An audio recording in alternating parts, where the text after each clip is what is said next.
On this week's episode of Gaming Buzzed, Avengers Endgame. And here are your hosts, Bill and Reese. Hey there guys, and welcome to Gaming Buzz, where we do whatever it takes to avoid spoilers. We're landing just like turning to dust.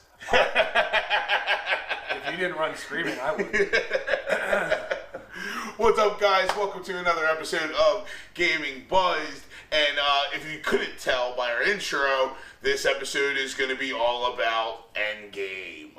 It's our first time we're not doing a really video game episode. Yeah, no, I felt like it's... I'm cool with it. Yeah, it was real important. This is a huge nerd event, and we always cover all things geekdom on the show, and we're like, we probably should just talk about it. This was like the nerdiest of nerds. Yeah, so, and it's cool, too, because we're recording this. Me and Bill just saw this is opening weekend right now, but you guys won't even see this episode probably for another, at least like a month, most likely. We have a couple other episodes backlogged. I might jump this one up, who knows. But, so I figured... We'll put a big spoiler alert before this episode comes Yeah, that's the big thing. We want to give some time, some breathing room for people to see it before we release it to the world. But before we get too far, my good man Bill. Yeah, we're going to need a lot of alcohol. Yeah. Variety pack again. I didn't even look. Yeah. My pre-show was just Bond. This looks like. Soma. This is an Eisbach. We got Lagunitas IPA. What river horse we got? Oh, a triple horse.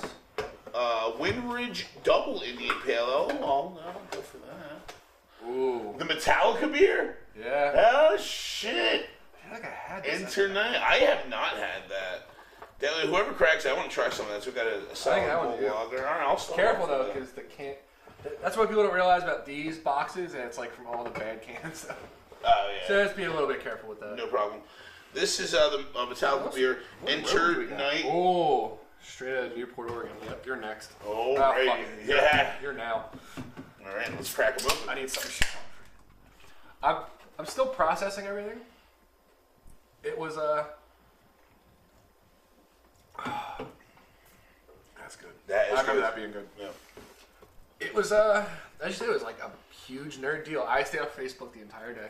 Yeah. So I'm a big Facebook whore, and I left Facebook Thursday at 5 p.m. because I wasn't going to be able to see it till Friday, and I'm avoiding spoilers. My favorite thing was how you said you were going to do a full blackout, and I just keep seeing all the memes you had. I thought you were going away. And everyone kept, like, I had people texting me and stuff like that. Like, dude, I thought you should get on Facebook. I realized that I could just send memes from my camera roll. I didn't have to actually open the app. So I kept the Throne Jaws memes going in my wake of being off Facebook. But yeah, and then that also got you into another problem. And then I got banned again, which they didn't even show me what it was. I got banned for. So that's 30 days on your regular account. Your first 3 day on first this 3 one. day of this count, yeah. So one of your friends just doesn't have a sense of humor. I don't get it. I don't get it. It just pissed me off because before, whenever I've gotten any type of banning or flagging, they at least have the common decency to be like, "Oh, this is what it was." And there's a lot of times I'm like, "Yeah, that was pretty bad." And most of the times it wasn't. It was bullshit. The one that was my fault. Yeah, I saw that one coming. Yeah, but like this one, they didn't even tell me what it was, so I can't even know. Like, I can't even start to think like, well, let me not do that again. I don't even know what it. They're like getting arrested, and I'm not telling you what you did. In a way, it kind of worked out for you because you kind of got to avoid the first wave of spoilers. Well, yeah, because I didn't get banned until Friday night though, so I got out of the movie theater and I put a post on Facebook. Like, I gave my rating, which I'll talk about later. I'm not gonna give it now. I gave my rating, and I was like, all right, cool. Endgame was great. You guys got to go see it. And then, like, as I'm on Facebook, like, just doing bullshit, it was like, oh, you're banned. I'm like, for what? I'm like, this one banned you because of that review. yeah. They're like, fuck, that was a shitty review. You're banned. Spoilers. So let's get through the news first before we jump into everything. Sadly, we don't really have a lot. No, not a lot in the world of video game news. Days Gone came out. And it did exactly what I said it was going to do. And it's not getting really great reviews. The things I saw were repetitive gameplay, clunky mechanics. It's just not that fun. Yeah. That's what I was really saying. People were saying, like, this game is, like, it just seems like this seems like a game you get on like PS Plus, like for free. Like they just said like it's not fun. It's the best way to put it. It's like I guess like zombies, but 4 years for that. Yeah, so I'm glad I did not pay money for launch release. There might be patches. The DLC might save it. Who knows? Yeah, it's the worst review I saw was it brings the classic on the high tier of the PlayStation exclusives to an end. Yeah. I just went, shit. I don't think that's the case. I mean, let's put it this way. Out of the PlayStation exclusives over the last 2 years, going back from Horizon Zero Dawn, you got Horizon Zero Dawn, you got God of War, you got Spider-Man, and you got this. So if 1 out of 4 is not a winner, they're still doing and even plenty, since we're in plenty the good. MCU, that happens there too. Yeah. So so Days Gone didn't do all that well. In other video game news, MK11 dropped. That was the quickest turnaround ever. Yeah. I watched some of the brutalities. It's Mortal Kombat. Yeah. You know, I get it. It's a thing and all, but I haven't been a Mortal Kombat fan since like 2D Mortal Kombat, like Ultimate MK3 or some shit like that. With Game Pass, I downloaded 10XL, and I think I only played it for a little bit. Just the mechanic, I didn't get it. Yeah. I understand people that are like, I'm just sitting there like button mashing and just. I was like, this isn't really for me. It's just I don't know. Fighting games are hard for me. I like the ones I like. Smash Brothers, Soul Calibur, but like that's really about it. I don't really get too big into any of the other ones. But I know people are out there playing it. That I'm happy for them. I hope Shaggy's a DLC character at some point. You want to bring that back? Yeah, let's bring it back. Let's bring it back. Some other video game news. So we have some more news, and when I say news, I mean no, we don't. We got a bunch of question marks about Death Stranding. Let's talk about PlayStation exclusives. The new PlayStation exclusive coming out from Hideo Kojima, the mastermind behind the Metal Gear Solid series. You reading this quote was probably the most confusing thing I've heard in a while. So, I can't pantomime the quote. I didn't write it down. Connections. Your phone's not really a connection. So Facebook brings us connections. Kojima's reaching out and saying that connections mean a lot in this world, and it's leaving some people believe like, is this going to be some type of a multiplayer game? Is this going to be some type of a co-op game? From the way you made it sound, it kind of sounds like a Destiny almost. Yeah, like everyone's connected. Yeah, he says you're playing the game alongside everyone else that's playing the game, but you're playing a single-player game. I almost feel like, and you don't play them, and I'll talk about more what we're playing, but I've been playing Bloodborne, and those games, they have online settings, so you can actually see other people what they did. Like, they're called specters in Bloodborne, so if you hit view specters, a little like pile of ash, it'll show you what another player did at that part. Like you'll see a little ghost like swinging his sword or his axe or whatever fighting through. So like you're almost like playing alongside people. You're like, oh well, this guy did this. He went that way. Well, maybe I should do that. So I could see that possibly being what he meant by that. So that's a cool addition. That's a cool addition. Like especially for games like that don't hold your hand and don't give you a lot of information about it. It's cool to at least be able to see. Well, this guy fucked up. Let me watch him and not do what he did. Yeah. I don't know. I'm still very confused with Death Stranding. I don't know what's going on. Neither do you. No. I feel like that's like a must pick up for me. Like I've never been a huge Metal Gear Solid guy. I have huge respect for the franchise, huge respect for the storytelling. And it's amazing. And just because of all the clout around this game, I feel like I have to play it just on that alone.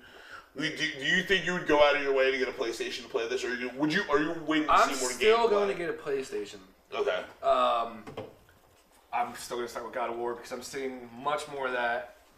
Like somehow it's making like a resurgence. I don't know how. The game was supposedly great. That's something I still haven't played. That might be something because I was going to play Bloodborne until Days Gone came out, and I was going to get that possibly. Now that I know I'm not getting Days Gone, I'm going to play Bloodborne. And then I might go back and get God of War because I haven't played God of War and I can probably find it pretty cheap now. Probably. Yep. But yeah, Death Stranding week.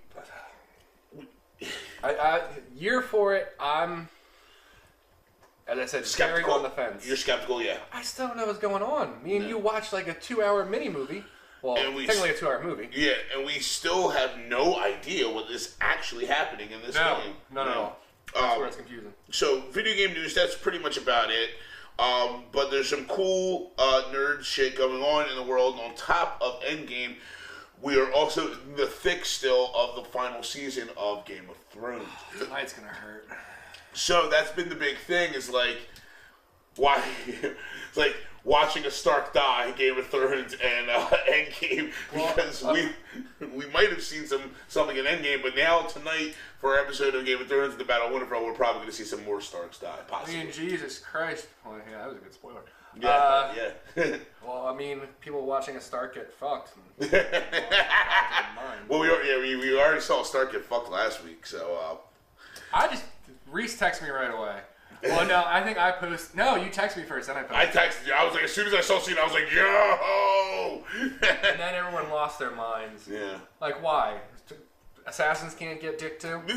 Good point. It bothered me a lot. Like, I'm not gonna lie. Are you gonna do the whole growing up thing? No, I don't feel like Arya would give a shit about having sex.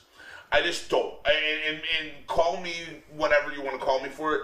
I just feel like the way they built her character and her focus and her drive that she's had, I just don't feel like the night before the biggest battle of her life, I don't feel like, and people are like, well, dude, she's about to die. I'm like, yeah, but that's you. You think that way, and I think that way, or someone else might think that way. I don't feel like Arya would think that way. That's my problem with it. Like, of course, people are like, well, I'm about to die tomorrow, so I want to get laid tonight. Of course, a lot of people will say that. I just don't feel, I never thought that anything they've ever built into Arya and showed us of Arya, that would be a concern of hers. So that was my big problem with that. But, so what are your theories on deaths? I guess this is the best question. Who do you think's safe tonight? I think Arya, Jon, and Dany are safe. I'm going to top of that. I think all the big names are safe for tonight. Dany's safe. Sansa's safe. Jaime even. A lot of people think Jaime might die. Whoever was by the fire, I think they're in trouble. Yeah. Because that was such the pivotal scene of the show. Yeah. I think that one of them is in big trouble. Or one or two. So, so the Battle of Winterfell is tonight. There's a big theory going around that I like, that the Night King is not with the Army of Dead at I've been seeing that too. The crypt thing. Yeah. I'm so tired of that theory. Yeah. We get it. Okay, just let people be surprised. Yeah, but it's bad because some people are calling it out because Jon knows this. This is something that Jon knows for a fact. This is something that a large majority of the people that are at Winterfell has seen the Night King do. Tormund, Dolores Davos, all these people have seen this. So it's just kind of like, why would you put him there? They have the ability to raise the dead. We know this. Another cool thing. My favorite thing is just how everyone is suddenly a military strategist. Of course. Yeah. Another cool theory that a friend just texted me actually before we started recording is that the little girl with dragon scale that Davis gets used to, they think it's Melisandre. Huh. Yeah, because I've been wondering this, and I talked to my girlfriend about it. Whatever happened to her? She said she was going back to Essos. She got banished. Oh, yeah, true. After she brought Jon back to life, they like, Jon, Davis was like, Jon, you got to banish her. I know she brought you back to life, but she's got to go. She's too much of a problem. And everyone's hanging on to her words to Arya is that we will meet again.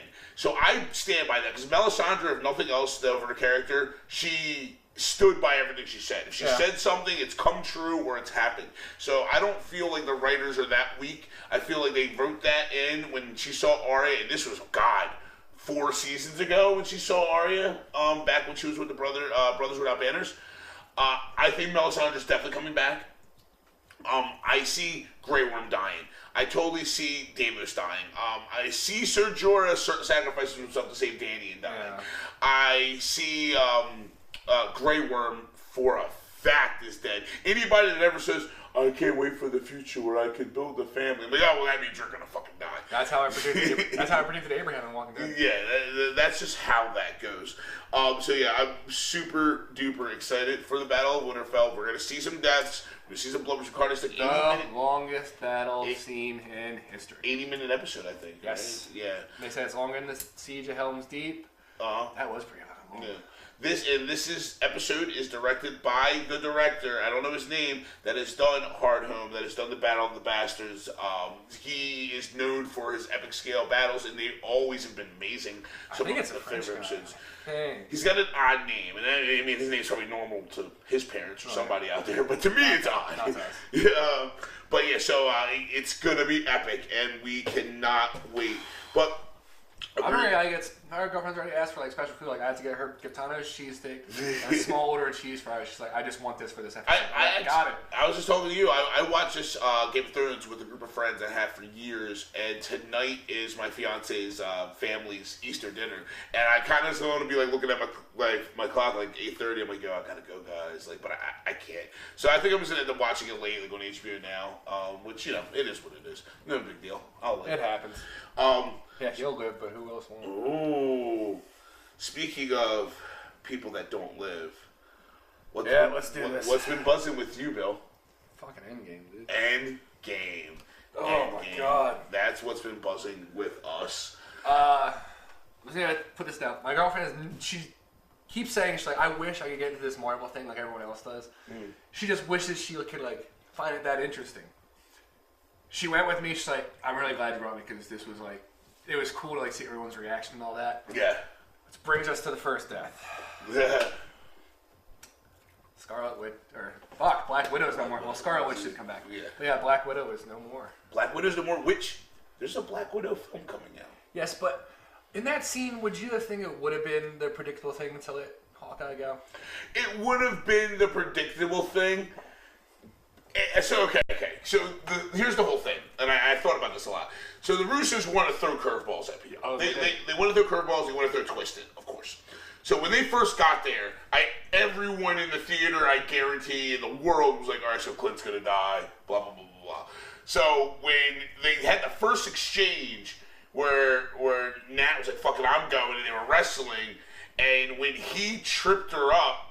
And like in slow motion started to run by her. I was like, oh man, this is it.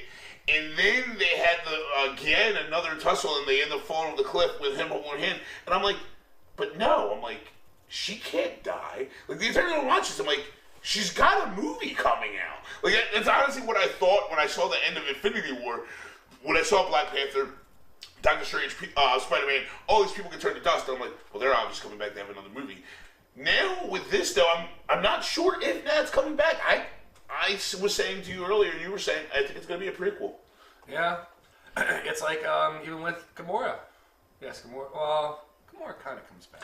So yeah, so we're getting ahead of ourselves. All right, yeah, we have to talk about the other two very predictable deaths, but emotional all the same. So death-wise, we lost Widow, which is very interesting because she's got a movie coming up, and she's also supposedly like no, she's not gonna have a series. Scarlet Witch is gonna have a series. Yes, and apparently she's posed in the same way Tony saw her in Age of Ultron. Okay. Apparently, I have to really go back and look into that. All right. So with the other deaths, we lost Black Widow, which is definitely we seem to be like a permanent death. We will say Gamora died in Infinity War, but time travel is a very big element of this movie, so we get a Gamora from the past, a Gamora that has not met Quill yet. So that Gamora now exists in the world, and in the timeline. Because here's the thing. Gamora survived. She survived the battle. If she survived the snap, then that means that Gamora will now be in our timeline. She didn't travel back in time with Cap at the end of the movie. But I'm getting ahead of myself. Let's talk about the other two big deaths. So everyone in this movie walked in this movie expecting the death or somehow the letting go of both Cap and Tony. Let's start with Cap. Let's start with Cap. So it wasn't really a death, but it was a very peaceful. It was a justified ending. Yes. This is a big theory Bill has had for a long time that I always supported, is because we knew this movie was going to be time travel. They're like, they're gonna end up leaving Cap in the past. Cap's gonna go back in the past so he can live his life, and that's exactly what they did. And I'm glad. Well, Cap went back to do the stones. He just didn't come back. He will. Yeah. When I say they left him in the past, I mean the writers. I don't mean they as the writers. I mean they're gonna leave Cap in the past so he can live a life. Yeah. And they did exactly that, and that was great. I thought that was a very good way to end it. Yeah. And then the passing of the Shield. And people are pissed. People are like, people are like, well, Bucky's got the super serum soldier. Bucky's this, Bucky's that. Like, why did he give it to Sam? He gave it to Sam because Sam, first off, in the comic books, picks up the mantle of Captain America. And don't get me wrong, Bucky does have the shield, but Bucky was never like Captain America. Yeah. He had the shield for a while after his death in Civil War in the comics. But Sam actually was Captain America for a period of time. So I'm totally okay with him being that, because I feel like Bucky is better at being Bucky. Like, let him be Bucky. Give him some more movies. Give him some more roles. I think he's an awesome character. He's obviously a good actor. He's a good fighter. He doesn't need to be Captain America. I'm happy to say him as Captain America. And now Captain America can fly, so we have that. Yeah. So Cap goes back to the past, and he lives his life there. And then at the end of the film, he sits and talks to Sam as an old man, which the aging looked great. Yeah. I didn't think that was Chris Evans. Yeah, the aging looked great, and he passes off the shield to him. So we got that for Cap. Now let's talk about our... It was also, once you saw the wedding ring, you went, oh, I wonder who. Yeah. Let's talk about our boy, I Am Iron Man. That was... Man. Let me tell you. So we'll talk about the battle in a little bit, but we did lose Tony Stark. We lost Tony Stark. He is dead. He has died. He's gone. We saw his funeral. That funeral was tough. Yeah. So the daughter thing is what got me. I expected Tony to die. Everyone did. I had no doubt in my mind that Tony was going to die.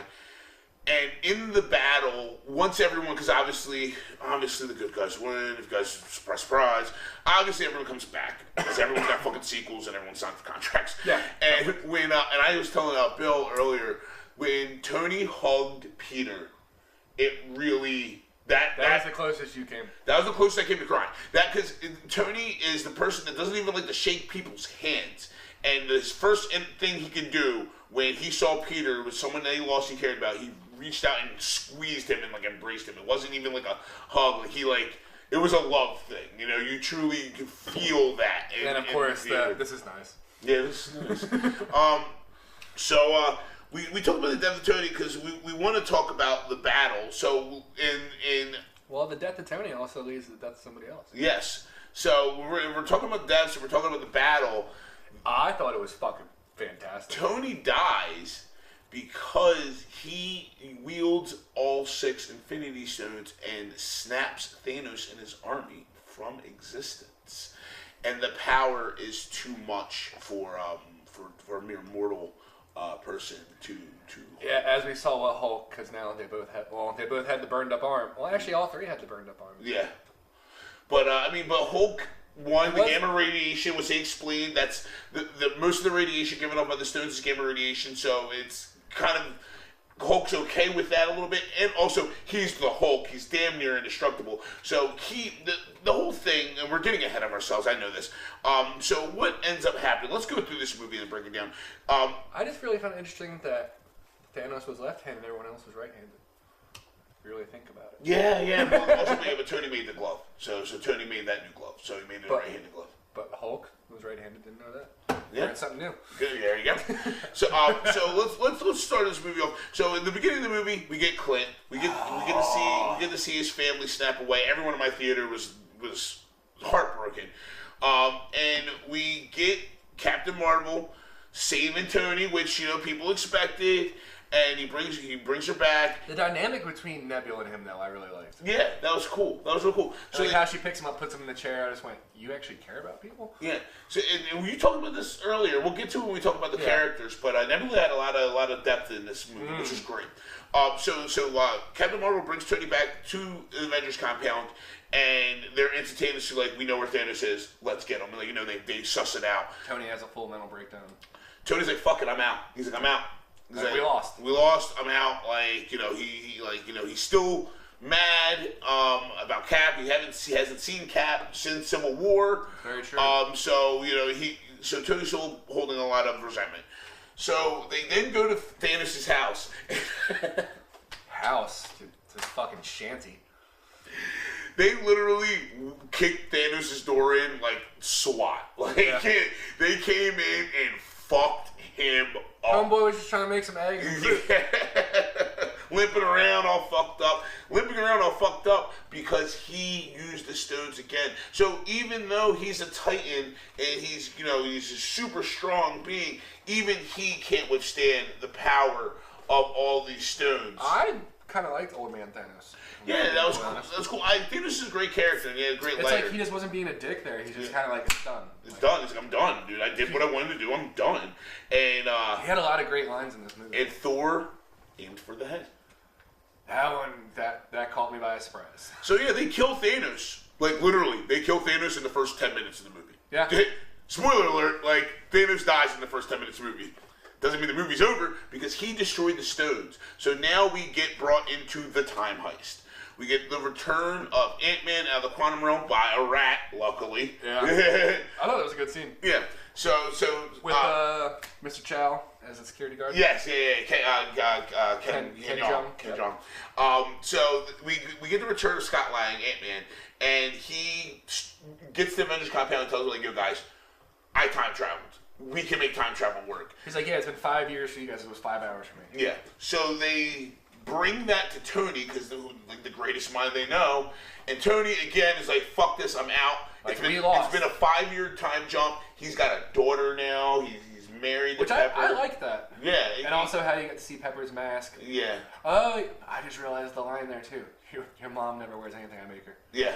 Yep. And then, I love you 3000. There's some great lines. Some great lines. So Tony's like, fuck it, I don't want any parts of it, but it's Tony, and we know it's Tony. So he spends... And that's where the rest line comes from. She's like, I'm just going to go to bed. And she goes, but will you actually rest? I didn't even pick up on that, Bill. I didn't even pick up full circle. Yep.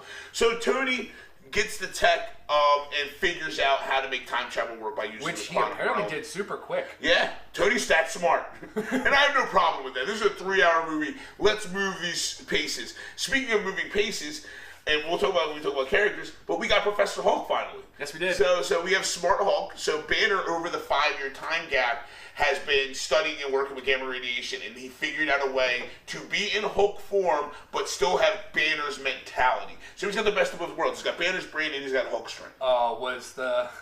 when Hulk smashed some things in your way. Yeah. That's my favorite thing. This feels like I'm forcing it.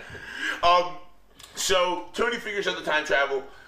Long story longer, we got to do a time heist. We got to go back in time and steal the stones. They can't change anything in the past, so they're like, we'll steal the stones, we'll fix everything, and then we'll return the stones to the exact moment in time so it doesn't fuck up and make alternate timelines, because that is always a problem. Remember that, kids, because that will come up later. So they go back in time and steal the stones, which is a lot of cool stuff. I don't want to spend a lot of time talking about it. We're just going to get into this when we get into the characters, because we mentioned how Nebula was very fleshed out in this.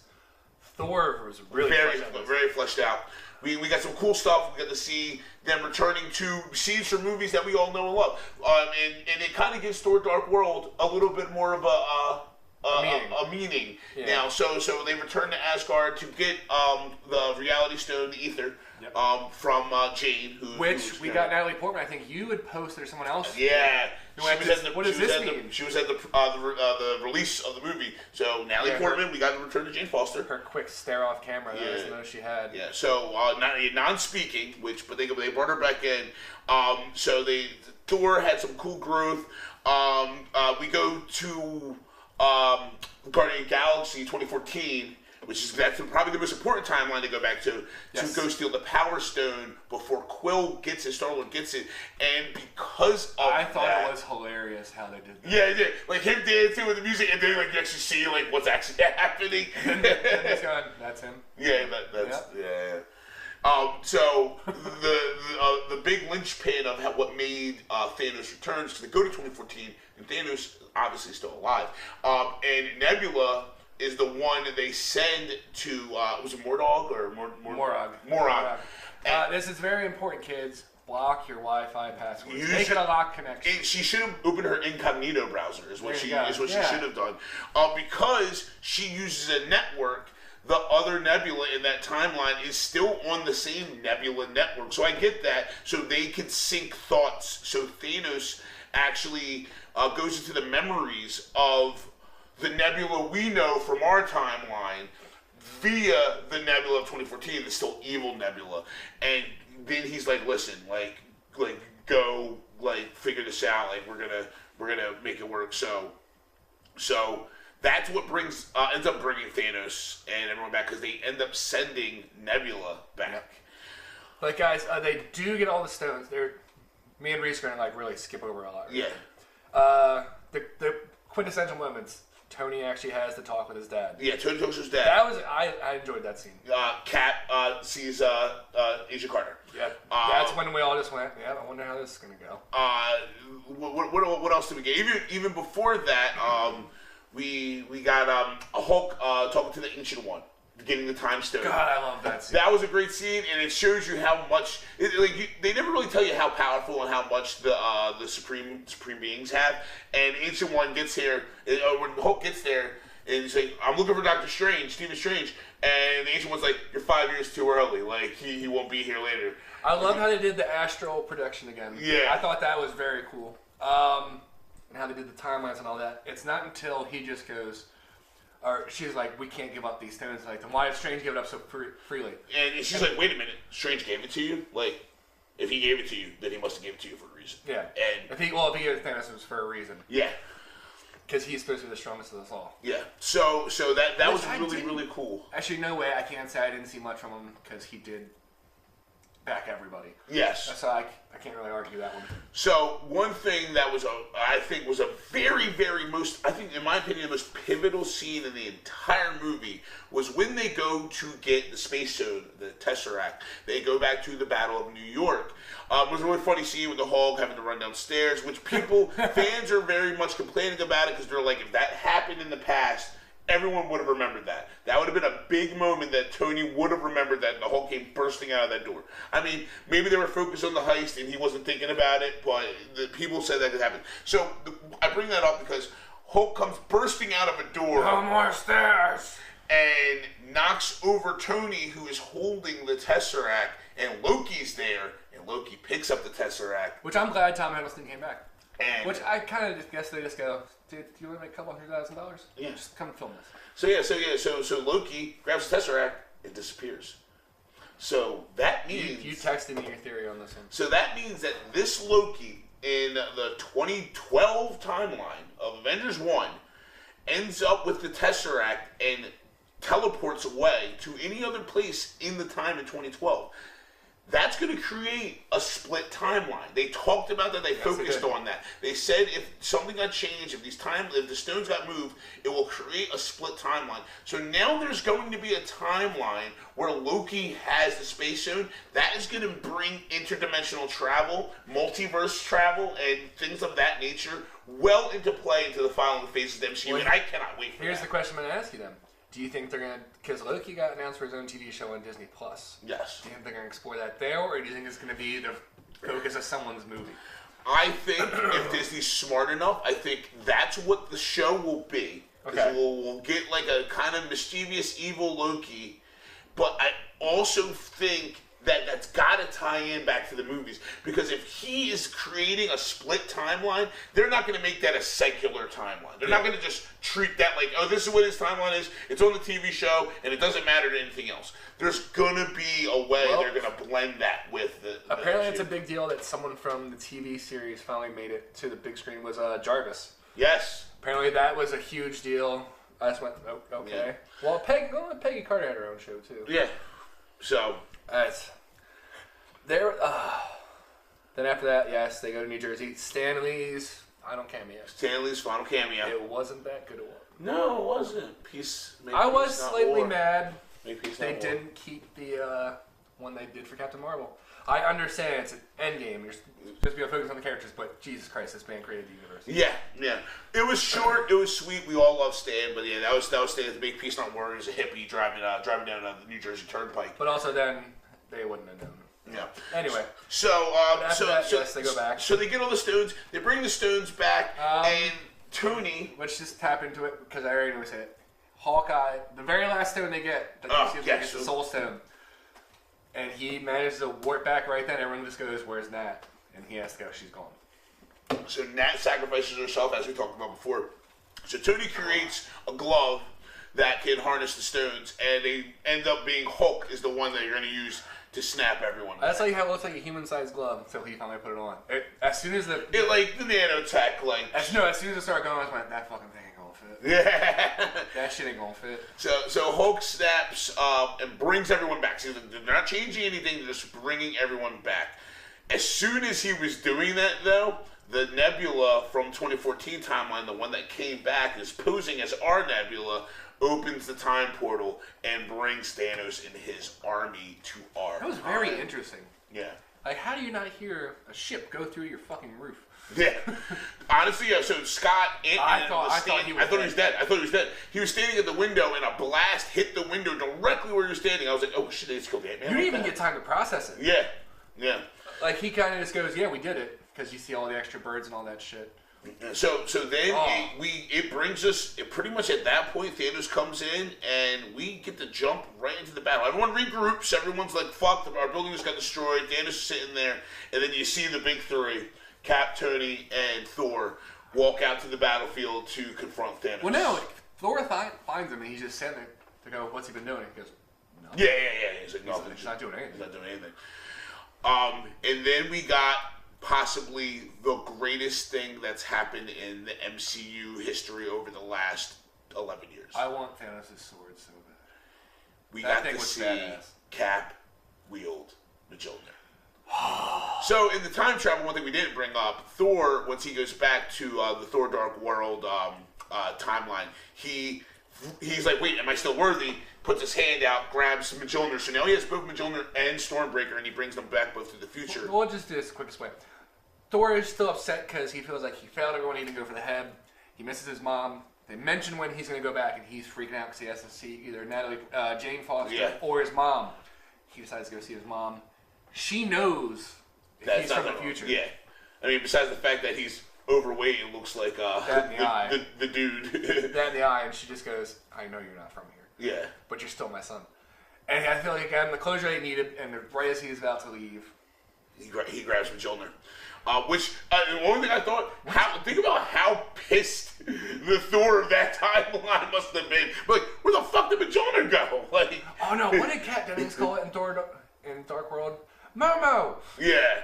So we get to see Cat wield Mjolnir because Thor. That was such a good So they start fighting Thanos, and Thor's getting punched in, but he starts getting fucked up, and then out of nowhere you see Mjolnir hit Thanos in the head, and you're like, "No way." No way. And then you turn and you see it come back to Cap's hand. And Thor is sitting up on the ground. He's like, "I knew he was worthy."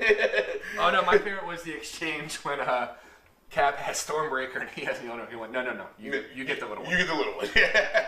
So that dude. So from the start of the battle to the end of the battle, my theater was like a sold-out football game. Like, people were cheering, people were clapping. Like, it was just constant. I sadly didn't get my Infinity War experience redone. Like, when people would cheer when people came on, I didn't get that this time. Yeah. I was kind of let down there. Oh, did you have a quiet crowd? Somewhat. We did get the applause at the end, but we did get the ohs and all that. But I didn't get, like, the Infinity War thing where everyone was, like, clapping and cheering. Oh, dude, my theater, it was, like I said, it was like a sporting event. Like, people like that. So, we're getting ahead of ourselves because one thing I want to bring up that was super awesome. So, they start battling Thanos, and Thanos is fucking them up. Like, and people were questioning, like, well, Thanos without the Power Stones or without the Infinity Stones, was fighting better than Thanos with the Infinity Stones. And my opinion is, because when he had the Infinity Stones, he knew he didn't have to fight. He's like, "I have the Infinity Stones. Like, I'm fucking untouchable." This time, you're getting to see pure, raw, angry Thanos, like, fighting at his maximum. So, he was giving it to him, and then all you hear is "on your left." And Cap turns to the side, and you see a portal open up, and that's when all of the heroes that had been vanished away. My favorite part, though, was when Thanos does get the hold of the gauntlet, and Captain Marvel's about to get it off him, and he plucks out the Power Stone. That was awesome. So I went. Again, you're getting ahead of yourself because they all return and the battle is commencing. And even with everyone there against the army, it's still pretty tough because the ship starts firing down on them. And then the next thing you know, you see the ship change its point, starts firing at the sky. And I'm like, and everyone's like, "Why is it firing at the sky?" And everyone in my theater is like, "We know what they're firing at." And it's Captain Marvel flying into the battle, completely decimating the ship.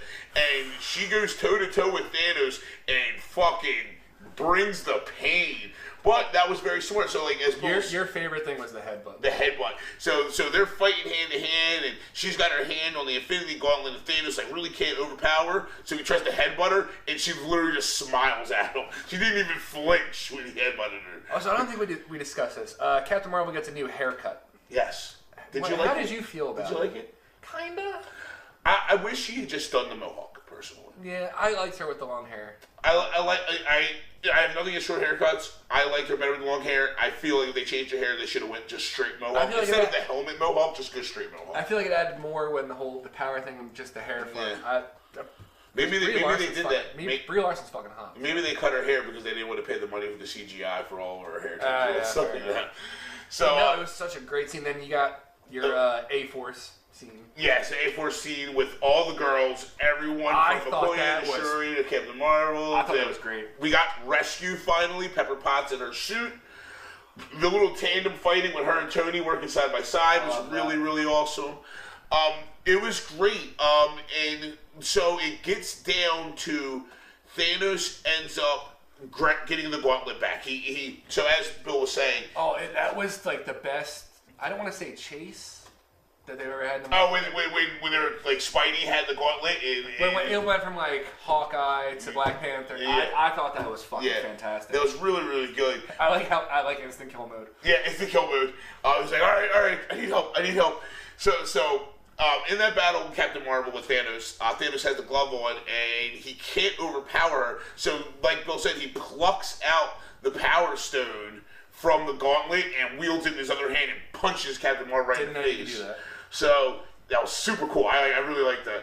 So he ends up putting the Power Stone back in the gauntlet, and as he's about to snap, Tony comes up and grabs the gauntlet, grabs his hand, and then Thanos, slaps him away, and then he's like, looks at him, he says like, I don't know why you try to stop me. I am inevitable, and snaps his fingers. That was the most satisfying snap ever. And nothing happened. And nothing happened because Tony grabbed the Infinity Stones out of the gauntlet when he was grabbing his hand. Which, you're all kind of sitting going, no! I am Iron Man. Thanos says I'm inevitable. Tony says I am Iron Man and snaps Thanos and all of his army away. I'm going to fully say this. I somewhat felt bad for Thanos at the end because he has to sit there for like, after everyone's already gone, he kind of sits there. That's why he hangs his head. Right as he disappears. I just went, I kind of feel bad for you. It was so satisfying. It was so sad. That battle was the best 8 minutes of Marvel footage. They had the new creatures. Ever. Whatever those jacked up things were. They didn't have the spinning saw wheels this time. Yeah, no spinning saw wheels. Yeah. It was just good. Ant-Man crushes the one giant one. The one giant Black Order. I don't know his name. I can't remember his name. I can't either. I just remember Proxima and Ebony Maw, and I can't remember the skinny dude that used to be with Proxima. But the battle was just super satisfying. So let's talk about the characters real quick. Let's just say now, Fat Thor was by far the best character in the movie. Yes. Getting Korg back was my favorite. Yeah, so we get Korg and Meek back. We got Valkyrie back. Thor is a shell of himself 5 years later. He's been doing nothing but drinking, so now he put on a show. So he's fat. He's wearing the Big Lebowski sweater with some Ray-Ban glasses. He's got his long hair. When we first saw him inside of his shack with the long hair, I was like, oh, he's got the long hair back. And then it panned down the rest of his body. I was like, whoa, shit, what happened to you, Thor? I think my entire theater went, oh, shit. If anyone had children by me, I'm not sorry. I said what I said. Fat Thor was great. Korg and Meek being back was great. How did you feel about the Ronin scenes? The Ronin scenes were awesome. It's a weird thing because there's a Ronin the Accuser and there's Ronin. So when you said the Ronin scenes, I'm like, Ronin wasn't in this movie. And I'm like, wait, yes, he was. He very well could have been. It was cool to see Vigilante, Hawkeye, Ronin fighting and killing enemies. That was really, really badass. They could make a movie series off of that alone, Like, that's really, really cool. I enjoyed Jeremy Renner. Yeah, so did I. It was great to have him back. It was like he never missed a beat. He looked pretty old. I think that was the point. Yeah. You slightly felt bad for him, though. Yeah. No, not from the first scene alone, but when he's the test subject. Yes. You felt bad. Yeah. You're just like, Oh, this is all he's wanting. So, character-wise, seeing Tony's story come full circle was amazing. Him as a dad, I thought was fucking adorable.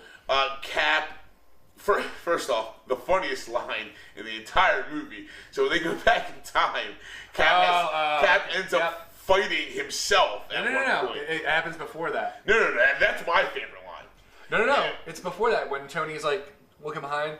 It's like that ass doesn't. No. I'm talking about a different line. Oh, yeah. That's one of the funniest lines. So Tony, as Bill said, Tony's looking at Cap's ass. He's like, man, that old costume did that ass no justice. And then Scott's on his shoulder, his hand real small. He's like, I don't know what you're talking about. That's America's ass. And he salutes it. It's great. That was my favorite line. But after that scene, when Cap is fighting Cap, so we got our Cap versus past Cap, and they're fighting each other, and our Cap falls down on the ground, and past Cap looks at him, and is like, I can do this all day, and our Cap's like, yeah, I know, I get it. Okay, that was like, so you can do this all day, I get it. No, my favorite was walking away from him, was like, goddamn right, it's America's ass. Yeah, they're right. I was the only person, I thought more people were going to do it, only person in my theater, I was like, language, Cap. So that was really, really, really awesome. Nebula, like you said, we got to see a lot of growth and depth in her character. Everyone said, well, most of the things I've seen is like, she was the main character of this. I can kind of feel that. And letting my girlfriend actually see what Karen Gillan looks like, she just went, fuck, she's gorgeous. Yeah, I went, yeah, I know, right? Amy Pond, baby. Amy Pond, the girl who waited. I love me some Karen Gillan. Honestly, I'll fully admit I liked her in Jumanji. Good. Shit. As much focus they put on Nebula, I thought they were going to let Nebula be the one to kill Thanos, because if anyone's familiar with the Infinity War comic series, she is the one who kills Thanos at the end of the battle. They did not do it, and I'm okay with that, but I thought they were. And maybe that's why they gave her such an important role, because of how pivotal a character she is in the comic books. I feel like they just gave it to Tony because it's RDJ's last go-around. Which I'm kind of mad I was wrong about that theory, that he was going to live and kind of have the mentor-like cameos. I mean, it had to happen. Yeah. What are your opinions on the loopholes? There's some plot holes that people are pointing out. It's a time travel movie, so of course there is. Well, I think me and you were talking about how did Cap put the stones back so easily. Yes, that's a big one. The soul. I would just like to see the Soul Stone one again, because as you mentioned, he gets to go see Red Skull again. Yeah, totally. A big loophole or a plot hole that what was the one we were talking about? So Gamora. Where is Gamora? Yes. So we now have past Gamora in our timeline. Did she get snapped away when Tony snapped and killed all the army? That's what I was wondering too. You know? So, who knows? Where's Gamora? Another big question, which is not necessarily... What happened to Second Nebula? Well... Second Nebula was already dead. Because our Nebula shot her. That's right. Yeah. Our Nebula shot her. That was a great scene too. That was cool. I don't know how we missed that one. Yeah, that was cool. Another question is Viz coming back? Is Vision coming back? And especially if we're doing the Scarlet Witch and Vision series... I just don't know. Is that... I don't know how they're going to work that. If they're going to make Vision return. How did we miss that when Scarlet Witch gets a hold of Thanos? Oh. That was great. That's one thing I said earlier. It was so great to see these characters fighting at their full potential. You got to see that in Strange and Iron Man in Infinity War. I feel like Strange and Iron Man in Infinity War fighting Thanos, you got to see them at what they're really capable of. This movie, you got to see everybody. And Scarlet Witch was one that fans have been waiting for an eye out, because Scarlet Witch is, without a doubt, one of the strongest. Because when Okoye finally goes, why was she up there the whole time? Yeah. She's one of the strongest heroes in the Marvel Universe in the comic books. She literally... Her mystical powers were strong enough that she made half of the mutant world become unpowered with a thought. So that's been my favorite thing with the Russo things, is they let the guys have their fights, but they also let the women have their fights. The one in Infinity War is still my favorite one, though. With Widow, Scarlet Witch, and Okoye fighting Proxima. When she just finally goes, "You'll die alone," you just hear she's not alone. Yeah. That was my favorite. I just went, "Oh shit, we're doing this." Yeah. And it was still a great fight. Yeah, but here's the thing, though. In my opinion, Scarlet Witch would decimate Proxima Midnight. Scarlet Witch, in a lot of ways, is almost like a kind of lesser Dark Phoenix. Really, like her ability to use telekinesis is almost unmatched in the Marvel universe. So to see her fight Dan, like they walk up and she's like, "You took everything I loved away from me." And Thanos is like, "I don't even know who you are." And Scarlet Witch just fucks him up. Like, I think that the "I don't even know who you are" thing got a huge laugh in my theory. We just went, so you're about to find out who Wanda is. I honestly think there's someone might have said this in my theory, like, "You gonna learn today." So there were some loopholes. I had some issues with the movies, short ones. It dragged. Even my girlfriend said it's like 3 hours, but there's a lot they could have cut out. Yes, and stuck to the more important part. There's a lot they could have cut. This movie could have been 2.5 hours, 2:45 maybe. She was down for, she's like, "I'm down to go see fights on that." Yeah. And she's like, I enjoyed all the fights, but there's a lot that could have been trimmed down. This was very much, a lot of people talked about this for the last episode of Game of Thrones before the Battle of Winterfell. This movie, as great as it was also a love letter to the fans of the MCU. Yes. You got to see your favorite characters, you get to see their lives pan out, them at their lowest, like lowest low, and see them get back to that level of that we hold them at. So I think we're going to save the after the battle for after our intermission. Okay. Just because I'm worried about that camera. Yeah. So, the only other thing that I would like to talk about. Would you say there was better fight scenes in this than Infinity War?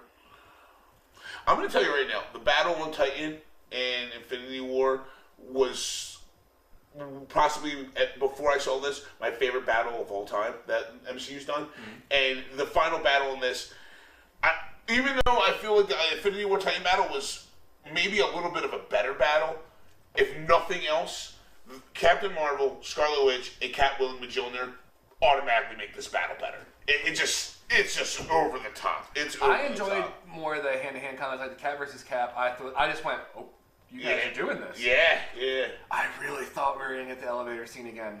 But yes! Oh, how do we not talk about that scene? That was a great scene. Everyone in my theater just caught out like the corners of my eye, like people like perking up, like, "Oh, we're gonna get this again." Yeah. Then you got Hail Hydra. I went, "Oh, that's even better." Yeah, which is a great nod because Captain America in the comic books for a period of time did switch sides to Hydra, so I thought there was a little cool nod in there. Before we take a break. I'm going to try and get this in quickly with our battery life on our camera.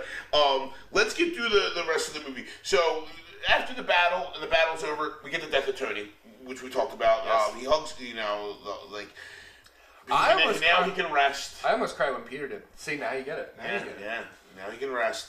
Because you already said you can go for a second showing. Now when she goes, "But will you rest?" I can't wait to watch the second time. My girlfriend's already looking for an IMAX showing for me, which I told you it'll be my first IMAX movie ever.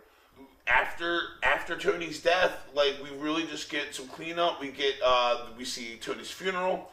Everyone's there, which I can't believe General Ross was there. You didn't appreciate the one character. Hardly. So the little kid from Iron Man 3 was at Tony's funeral. I thought that was cool. Who in the Avengers would know who the fuck Harley is to be like, "Yo, dude, I know Tony meant a lot to you. Come over here to his funeral." But then again, Happy could have reached out. Pepper could have reached out. I don't know. Or he could have just solved. It could have been a whole thing between him and Tony. They could have been communicating. I don't know. Yeah. Like in the theater, I just went, "I know him." I had a friend spoil it for me. He was like, "By the way, when you say who the fuck that kid is in the movie, which I know you will, it's the kid from Iron Man 3. And I was like, "Thank you." He's like, "Don't worry." And when I saw it, I was like, "Who the fuck is?" Oh, it's the kid from Iron Man 3. I'm glad that someone told me because I would not have known. Oh, but also the Nick Fury walking on was great. Yeah, Nick Fury walking on was it. I was surprised General Ross was there. Fuck General Ross. Fuck General Ross. I was surprised he was at the funeral. He would have not gotten an invite. Hey, that's me. Remember that. That is you.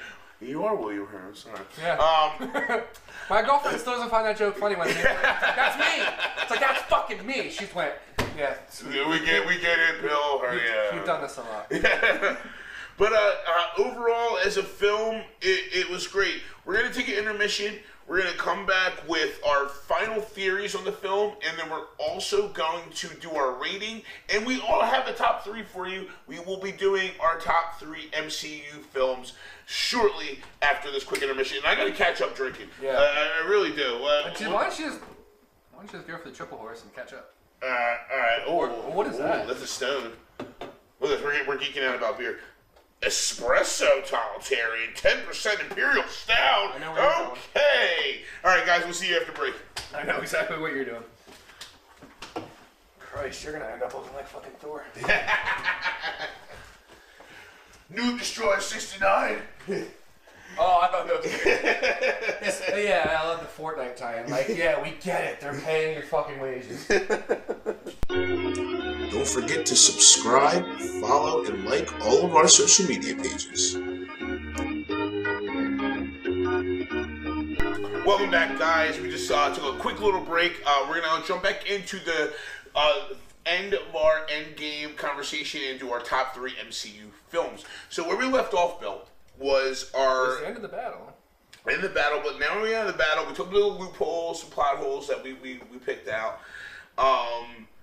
Have we mentioned As Guardians of the Galaxy? As Guardians of the Galaxy. So we didn't talk about the end. So we started talking about it. We saw the funeral of Tony. On top of that... It got me. That definitely got me. When you fully see like all the teams... Yeah, and how everyone's watching. Everyone's there. They put his original arc reactor. I love that. To prove that Tony has a heart, and they sent it out to see like a Viking style funeral. I thought Clint was going to shoot a flaming arrow at it. Yeah. But no, it was cool. It was cool. It was very good. I mean, it's cool. It was very well done.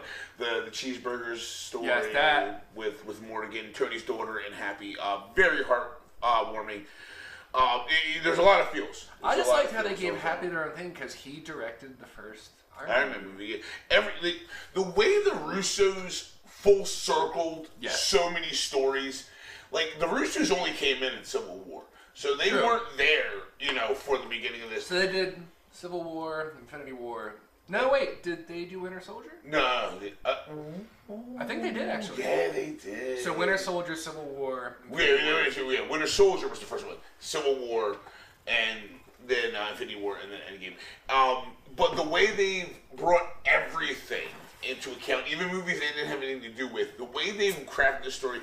I put a tweet out. I like their way of Easter eggs in the movie. I put a tweet out, and we love these movies, me and Bill. And there's millions of guys out there who love these movies. And a lot of these movies mean a lot to us. Because I remember being a 7-8-year-old kid, asking my mom to take me to comic book stores to buy these comics, to read these stories. And to be able to see the world crafted so well now, it's really it's a huge thing for a lot of people. And people, I mean, Scarlet Witch doesn't have her little bondage costume like she in the comics, so I'm kind of happy for that one. Yeah. There's a couple changes. that we might not be happy about or upset about.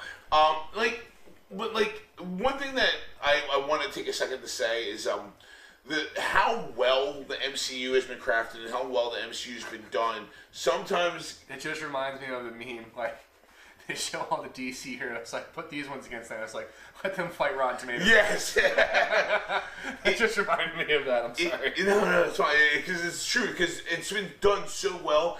It's so everyone loves the actors with that. Like I said, I put a tweet out. Shout out to Kevin Feige and to the Russo brothers, to Josh Whedon, to James Gunn, to all the people whose minds. John Favreau, though. John Favreau. He did Iron Man 1 and 2. Yeah. Shane Black did 3. Yeah. Sorry, buddy. Sorry about that. Gilroy Lockhart did Thor 1. Thor 1, Kenneth Branagh. Yep. Only did Thor 1. Thor 2, I always forget he's a director. Yeah. These directors and writers and producers have worked so hard to make this world that we all grew up with into our entity in cinema. And people talk about it, obviously it's a big deal, but I'm not sure how many people really understand the weight of the world and the universe they created. And I have to take a second to say thank you to you guys because the job they've done has been phenomenal. Me and you both went, we looked at the Bruce things like this, like we're done with Marvel after this, which... One, I say bullshit. Two, is he though? Like Thor, like from Ragnarok, like we're done with this. Are you though? But two, I can fully understand. Look how much work you had to do. How much you had to keep away from your families. Even though, Even though the one Russo brother was in the movie. Yes. He was in Cap's group. I noticed that right away. I don't know if that's Joe or Anthony. I don't know which is which. I don't know. But as soon as there's a self-help group scene with Cap host. And one of the Russo brothers was in it. Like they had to put this much work on it. I think that they filmed Infinity War and Endgame back to back. Yeah. Because there was the whole thing when Paul Rudd and Evangeline Lilly were filming Ant-Man and the Wasp. They were filming this at the same time. Yeah. Like when they were filming Black Panther. Dude, think about the amount of work that Evangeline Lilly and Paul Rudd put in doing 3 movies worth of work back to back to back. Like, not just Infinity War, not just Endgame, but also Ant-Man and Wasp. Like, that's a lot. Man. And I think it was said that Brie Larson filmed Endgame before Captain Marvel. Captain Marvel was definitely... True? Yes. Okay. Because Infinity War was filmed before Captain Marvel, so therefore, by association, we know that Endgame was filmed at the same time. She filmed... And like, to think they had those movies written and done. And just to think that these actors have kept it secret for that long. And that's a big thing. Well, besides you, Mark Ruffalo, and Tom Holland. Yeah. That's a big thing. Because if you think about how... So we knew Infinity War... I suck at secrets. I wouldn't be was going to be coming by the time Civil War ended. Yes. When Civil War ended, we're like, all right, so we're going to build up, bring the teams back together, and have Infinity War. Like, you knew that was going to be the next big event. So that means that the Russos, as soon as as soon as Civil War wrapped, they started working on Infinity War. They were like, all right, well, now we're going to Infinity War. And to think of all the movies that came out between those two, that all built into, and like, it's really... It's mind-blowing. Have you seen things It's mind-blowing, the editor layers. said the end of Infinity War is supposed to be the beginning of Endgame, but they just went, why would we do that? Why not let them... Yeah. In a very cruel way, we're like, why not let them guess for the year? Yeah.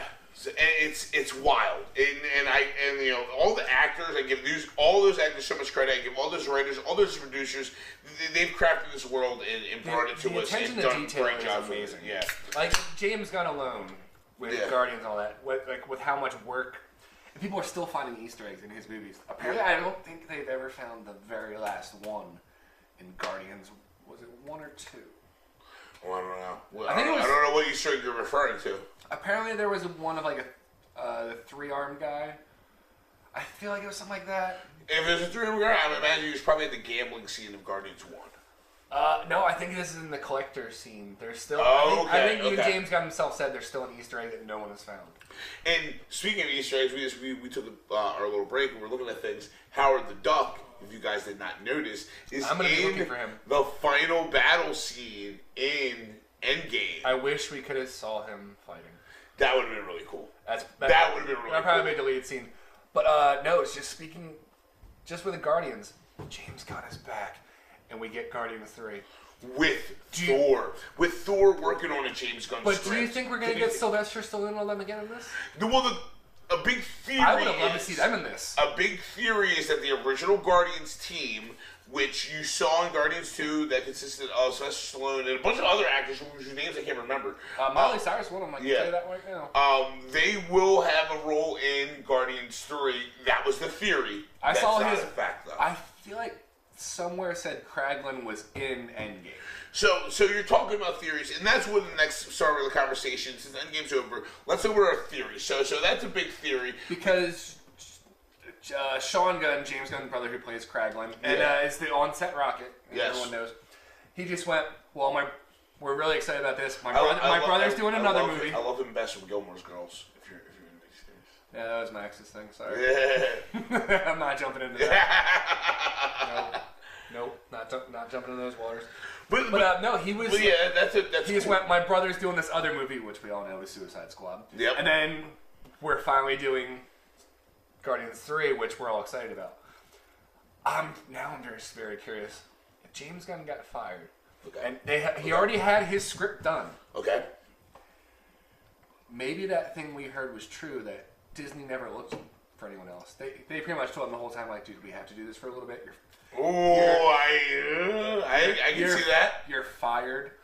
Yeah. Because he probably already knew how Endgame was going to go and how it was going to affect him. He had to have known. He wrote parts of Infinity War. The Guardian scenes, those were his scripts. But then he would also have to know how Endgame goes. Like, I got Thor now, and that's how he writes the script.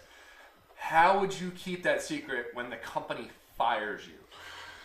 So, and here's the thing that you're bringing up an even bigger element. Remember all the stuff? Remember all the petitions? Remember Dave Bautista coming out? What if all of them knew?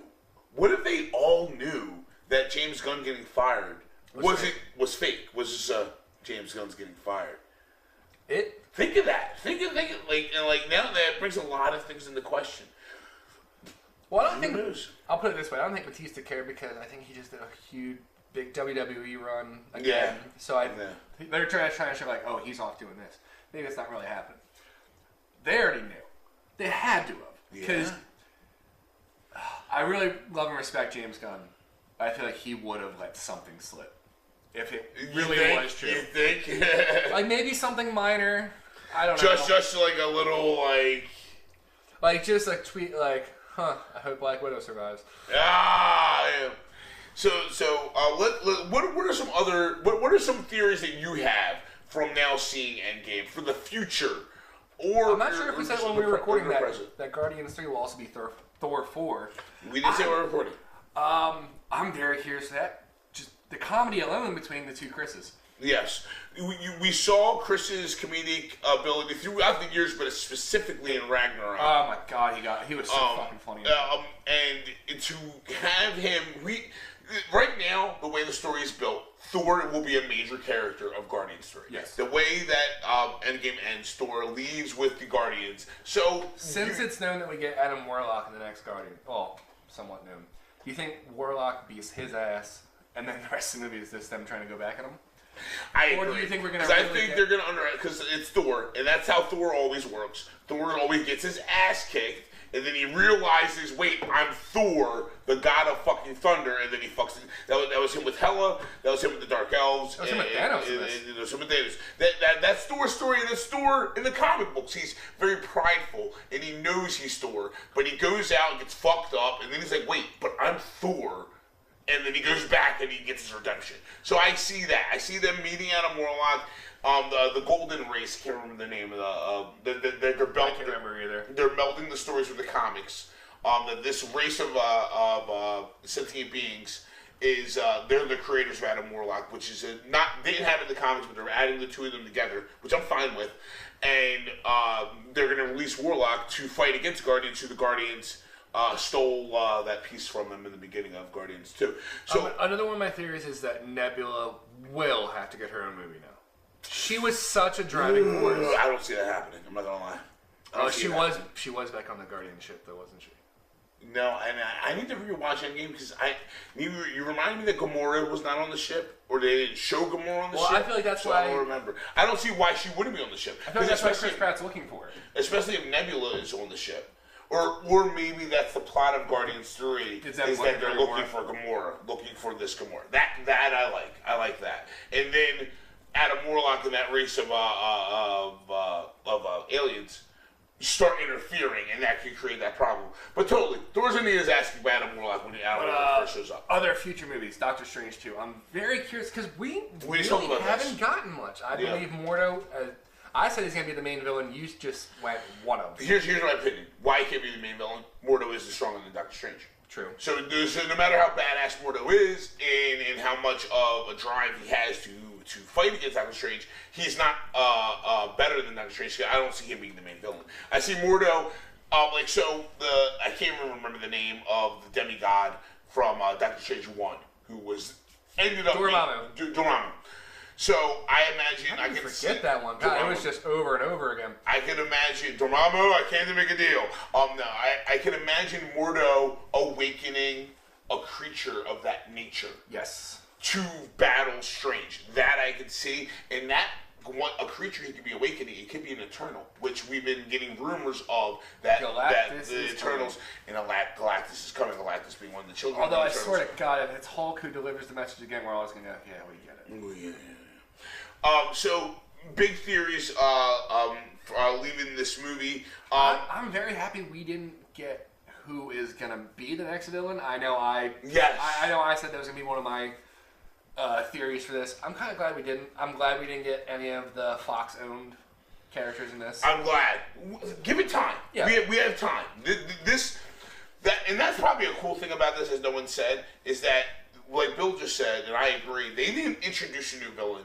And I had Chris, we were just talking about one of our buddies from Nerd Gang, Chris from Red Sky by Morning and Razor View Productions, Honestly Nerds podcast. I will be recording live with them tomorrow talking Endgame. And guys, we still respect your week-long ban. That's actually pretty fun. Yeah, the Nerd Gang week-long ban, we get it. It has to happen. But Chris, he had a big opinion that Nihilus or Deadpool or someone like that was going to show up in a post-credit scene, and I'm glad that I agree with you. I'm glad that they did. Give it time. This was the end of the first 3 phases of the MCU, and this was the perfect way to end that. Let's start with new stuff. The post-credit scene is Far From Home. That's going to be the lead-in to the next world. Neither me or you stayed for the end credits. Apparently there's a sound of clanging metal. Everyone just goes, oh, it's Tony making his first armor. Oh, it's Wolverine's claws. No, that's not that. Yeah. I don't know what it was. I'm going to stay up on my second viewing and actually, so I can hear it for myself and go from there. Here's a very good one. Okay. Since it was very well stated that this was Stan Lee's last cameo, who do you think the cameos will be from now on? I personally think... If his wife is still alive, I would love to see that. Personally, I think that they'll do... This is Marvel. They're going to do more Easter eggs. They're going to do more cameos. I don't think anyone should, quote-unquote, replace Stan Lee. Fair enough. I guess the big theory is that... Or not theory, the want is that they want Deadpool to replace him. I don't think we're going to get that in Far From Home. If MCU did that, I would love it. And I would think it's great. I'm like, you know what? Cool. I'm on board. But in my opinion, I don't think they're going to. I don't think there's going to be a new, quote-unquote, Stan Lee every movie replacement. What are you questioning? Are you questioning this beer? That's the Eisbach. Jesus. I'm doing this because I love you. 12%. Whatever it takes. Whatever it takes. You have a dinner with your fiance's parents. Whatever it takes. Bill, we're in the end game now. Yeah, because yours is a fucking triple horse. So yeah, what difference does it make? That 2% makes all the difference. Yeah, is this 10? Yeah, this is a 10 guy. Yeah, is it 10? You're going 12. I'm drinking this Titan IPA. Oh, let me try that. Oh, you go down smooth. That's a problem. That's a problem. It's got some golden monkey characteristics. It does, but that goes down way smoother than 12% should. Okay. We're going to end up looking like Thor. So other big theories that I have. Wait, where is Thor going to lose all the weight? I think by the beginning of Guardians 3, starts up with them on the spaceship, classic rock music playlist going on, and Thor pumping weights. You know the dumbest thing I thought was going to happen was when the lightning finally hit him. I was like, oh, if he's skinny now, I swear to fucking God.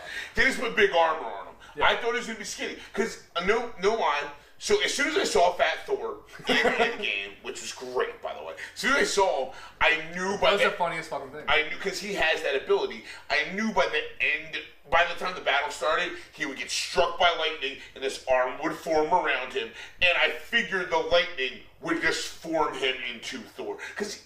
But it didn't, I like it. It didn't. Here's the thing about Thor. Thor legitimately, in some sense in the Marvel Universe, is a god. And there's always been a big question of how strong Thor really is. Can Thor beat Superman? Things like that. And I always kind of just I don't know. Because the truth of the matter is Thor really is a god. And he's looked at as a god by everyone else in the Marvel Universe. So who's really to say where his powers limit? You know? True.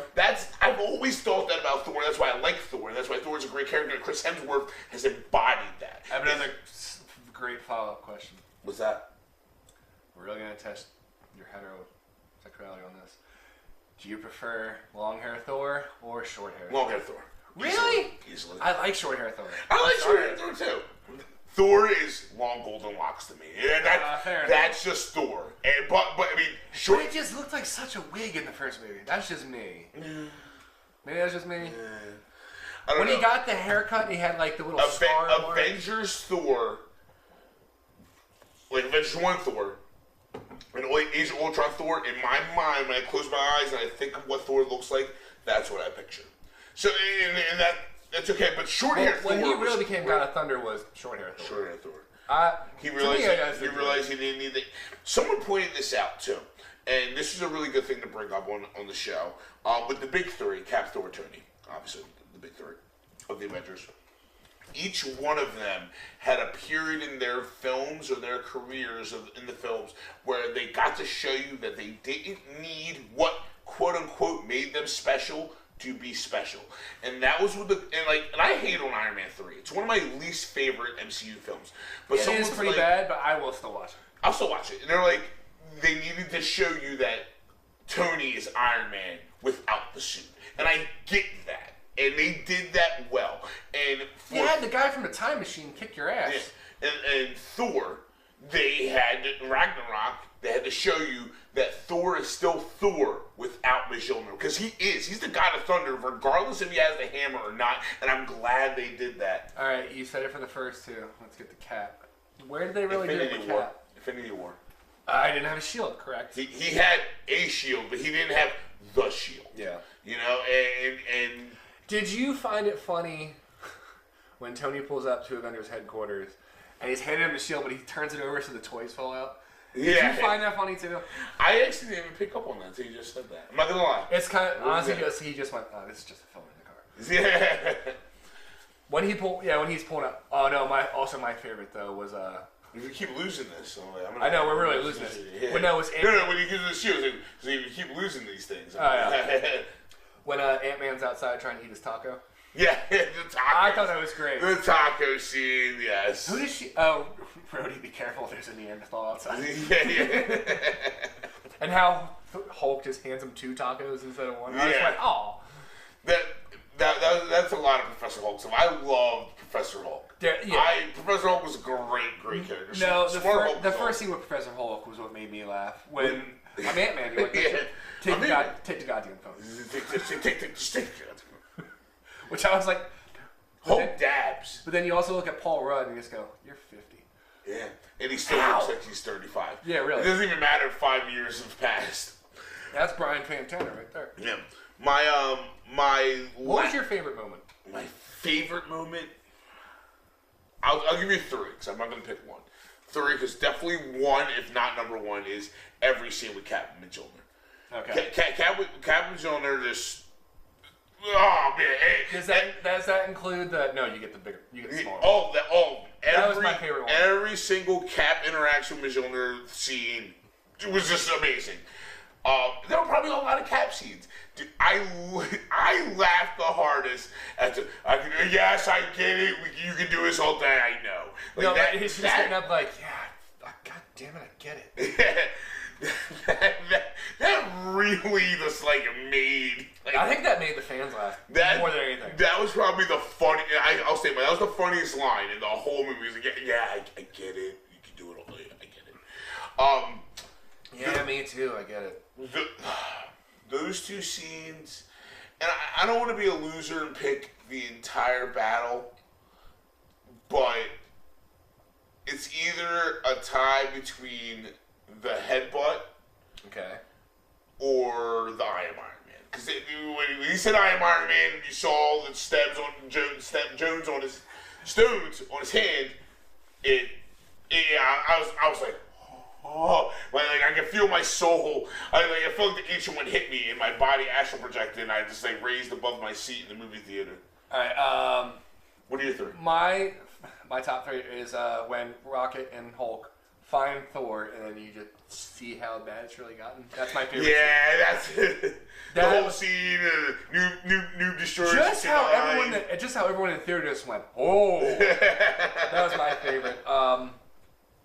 That's America's Ass that's my second favorite. That was just the Cap saying it or Scott saying it. Cap saying it. Yeah, so like damn right. Right, it's America's Ass. Number 3. Oh, I have a tie because it's like you said, the Cap and Mjolnir scenes, but the whole no, you get the little one. Okay, so you're specifically when he's like. But between, I'm gonna go. and I'm sorry I'm going to go very feminist on this, the all-women scene. That was so fucking cool. It was. That's cool. That's some good. Those are all good scenes. Especially, is it Captain Marvel that saves Peter, or? Cool. It's so fresh in my mind. I don't remember, to be honest. I don't remember. Actually, no. Well, it's between the A4 scene now and the whole little chasing to get the gauntlet off the thing. That was my favorite. Okay. Because I found that very interesting. Like, instant kill mode. I got this. Yeah. I don't got this. Yeah. That was good. That was good. But I think we can both say our favorite thing is everyone coming back. On your left, when everyone came back. Oh my god. The on your left, when everyone came back, was a monumental scene. I didn't get. It's like I said, I didn't get that much of a cheer in my theater. Like, especially when Spider-Man swung, and I just went.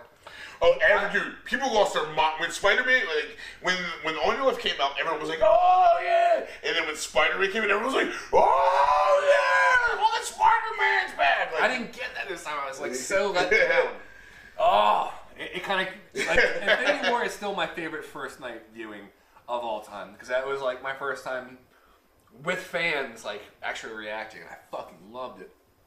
It's like when you see Mantis and all them, everyone's just kind of like, yeah. But then the second he swung in, I'm just going, no one? Fucking no one. Really? Literally, from when Cap picked up a Jonas, from the first swing to the last swing, my theater was losing their minds. It was clap. Like, I almost was upset, to be honest. Like, I wasn't upset because I was excited too, so I just joined in. Were you upset because you were missing, like, little dialogue? Yes. Okay. Yes. Because I'm like, guys, I want to listen. But at the same time, I'm like, yeah, no, I'm happy to. Like, I'm actually really excited. So I'll yell too. We can both honestly agree. It was a great ending to the series. It really is.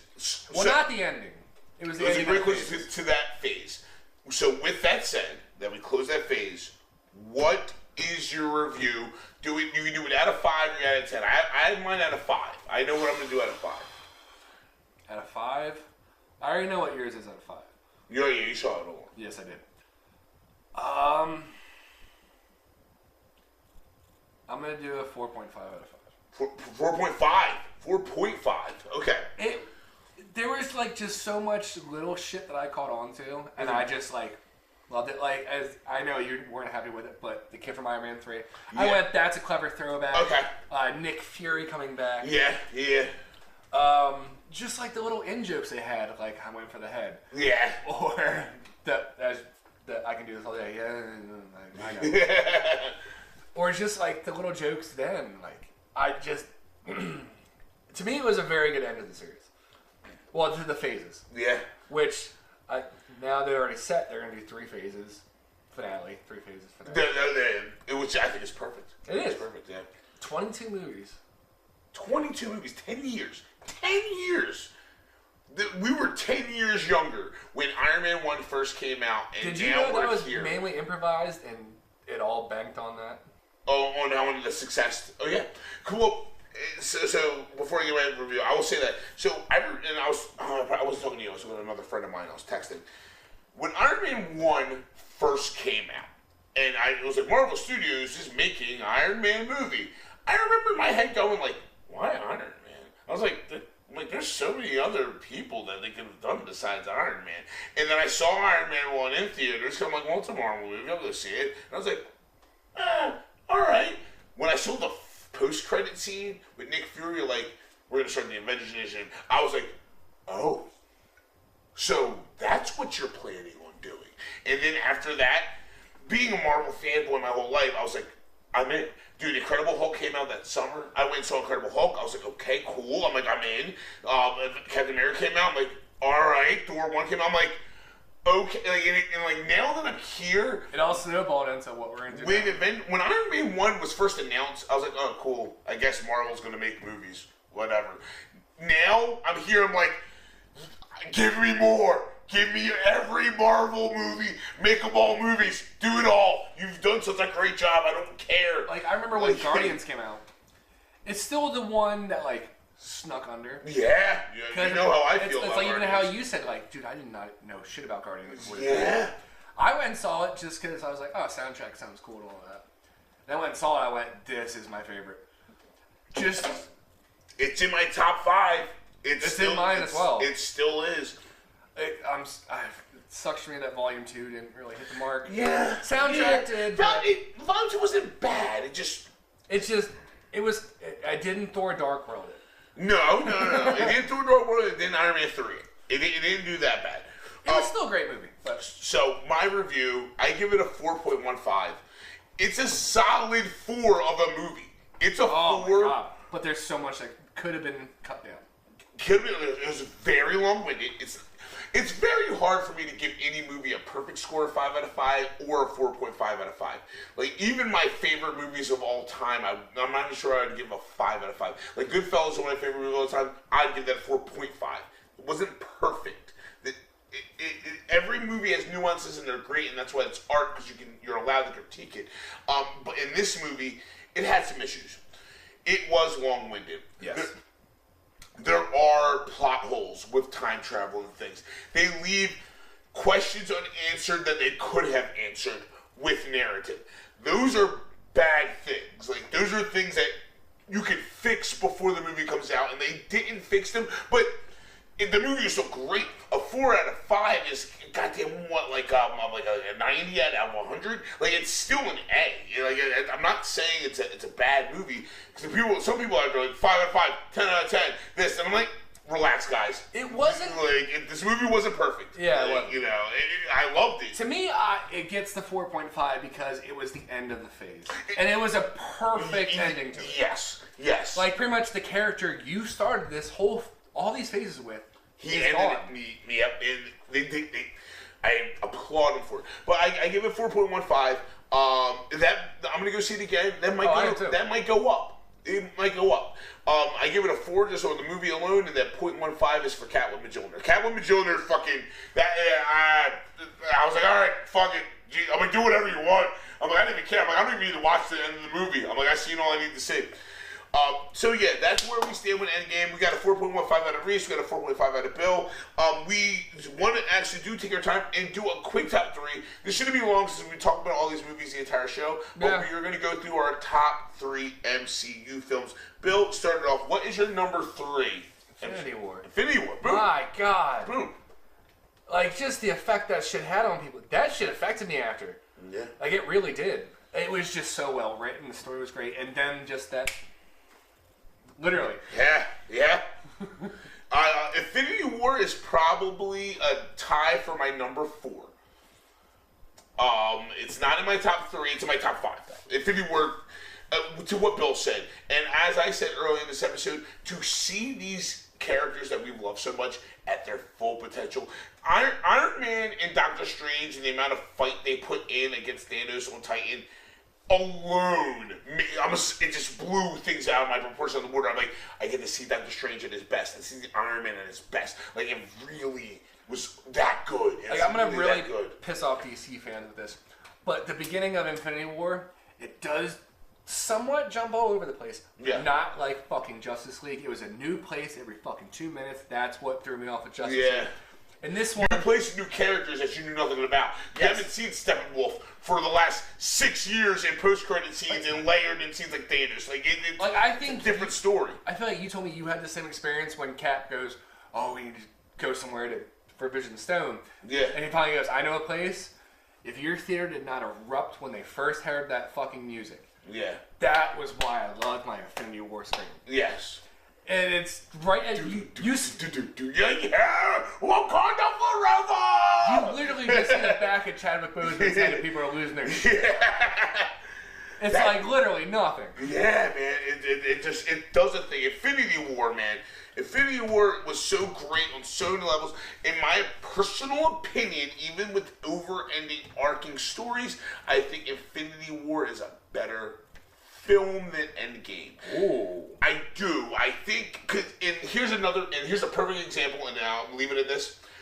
Why is everyone's favorite Star Wars film Empire Strikes Back? Why? I'll tell you why. Because it ends on a negative note. And those are the movies that stick with people. The movies where the good guys don't win. When you're so used to seeing the good guys win and the good guys make it. And that's what storytelling is all about for a lot of people. Because there's these grandiose films and these grandiose stories, and you're like, but the good guys always win. Watching the Infinity War, you're like, fuck. the good guys lost. And that's why I love Empire. That's why millions of people love Empire. Because you're like, this is a great story, and the good guys didn't win. So Infinity War, in my opinion, for that alone, will be a better story than Endgame. Endgame completed the arc, and Endgame's amazing. Well, yeah, and still the first half hour Endgame is going, no, dude, we lost. Yeah. It's reminding people. It's them dealing with that. It's reminding people that it lost. So for Bill picked Infinity War for his number 3. For my number 3, Avengers 1. Very good pick. I've had a top 3 for the MCU since one of the films that is in this top 3 has come out, and it hasn't changed. And I will stand by that because when Avengers 1 came out, and I'll say this a lot, and everyone that watches the show knows me, I'm a big nostalgia junkie. Avengers 1 to me was the first time I got to see all the toys that I played with as a kid actually all together on a screen. Like when I was that's a good example. Like when I was a kid, I brought all my toys out and I want to play with all of them. My Ninja Turtle toy here, my Spider-Man toy here, my Alien toy, whatever I had. I'm like, we're all fighting together.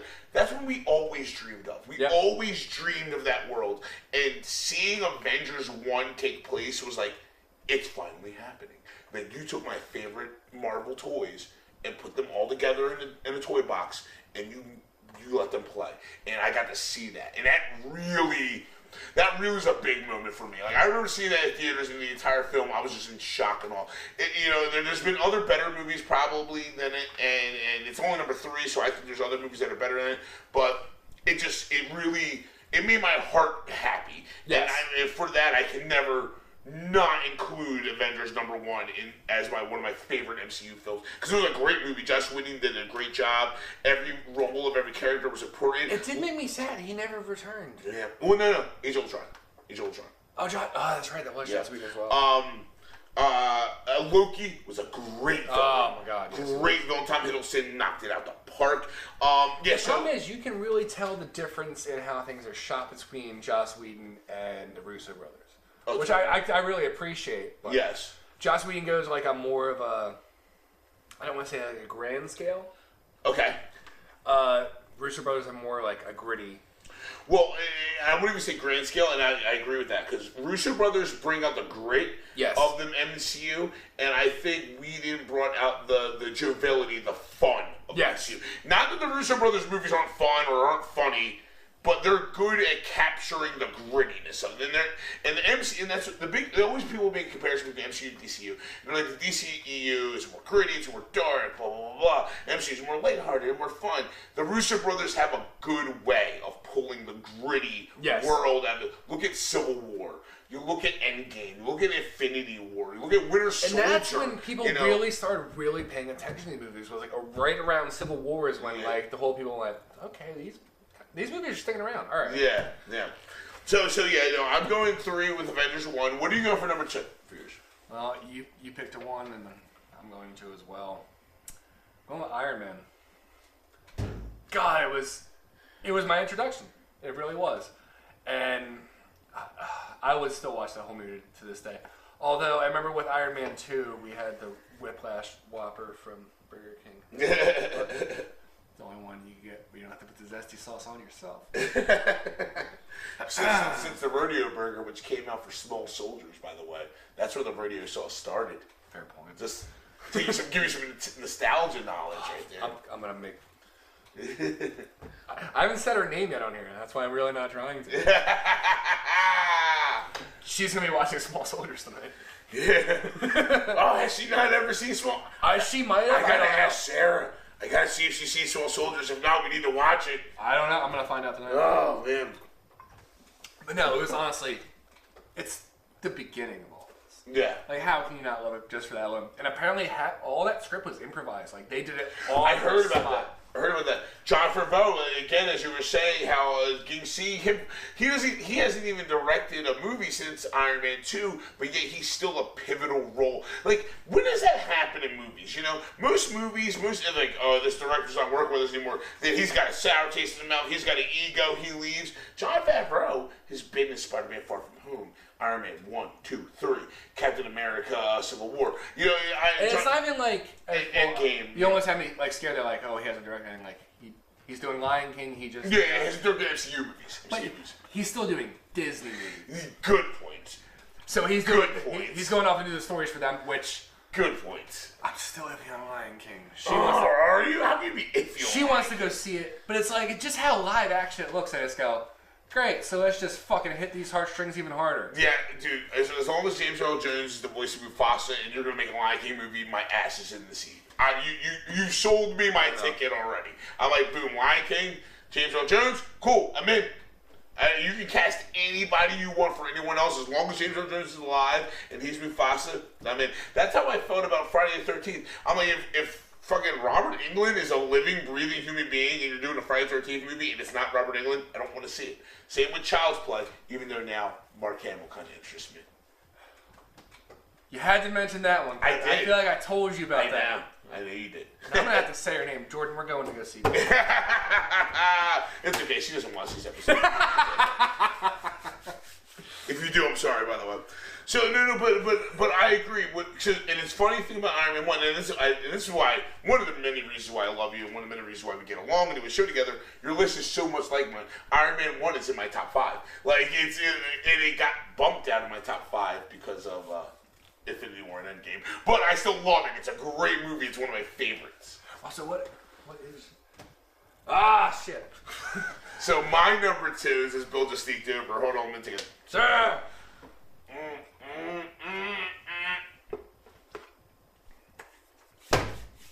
My number 2 film, guys, Guardians of the Galaxy 1, and I gotta put it over Avengers.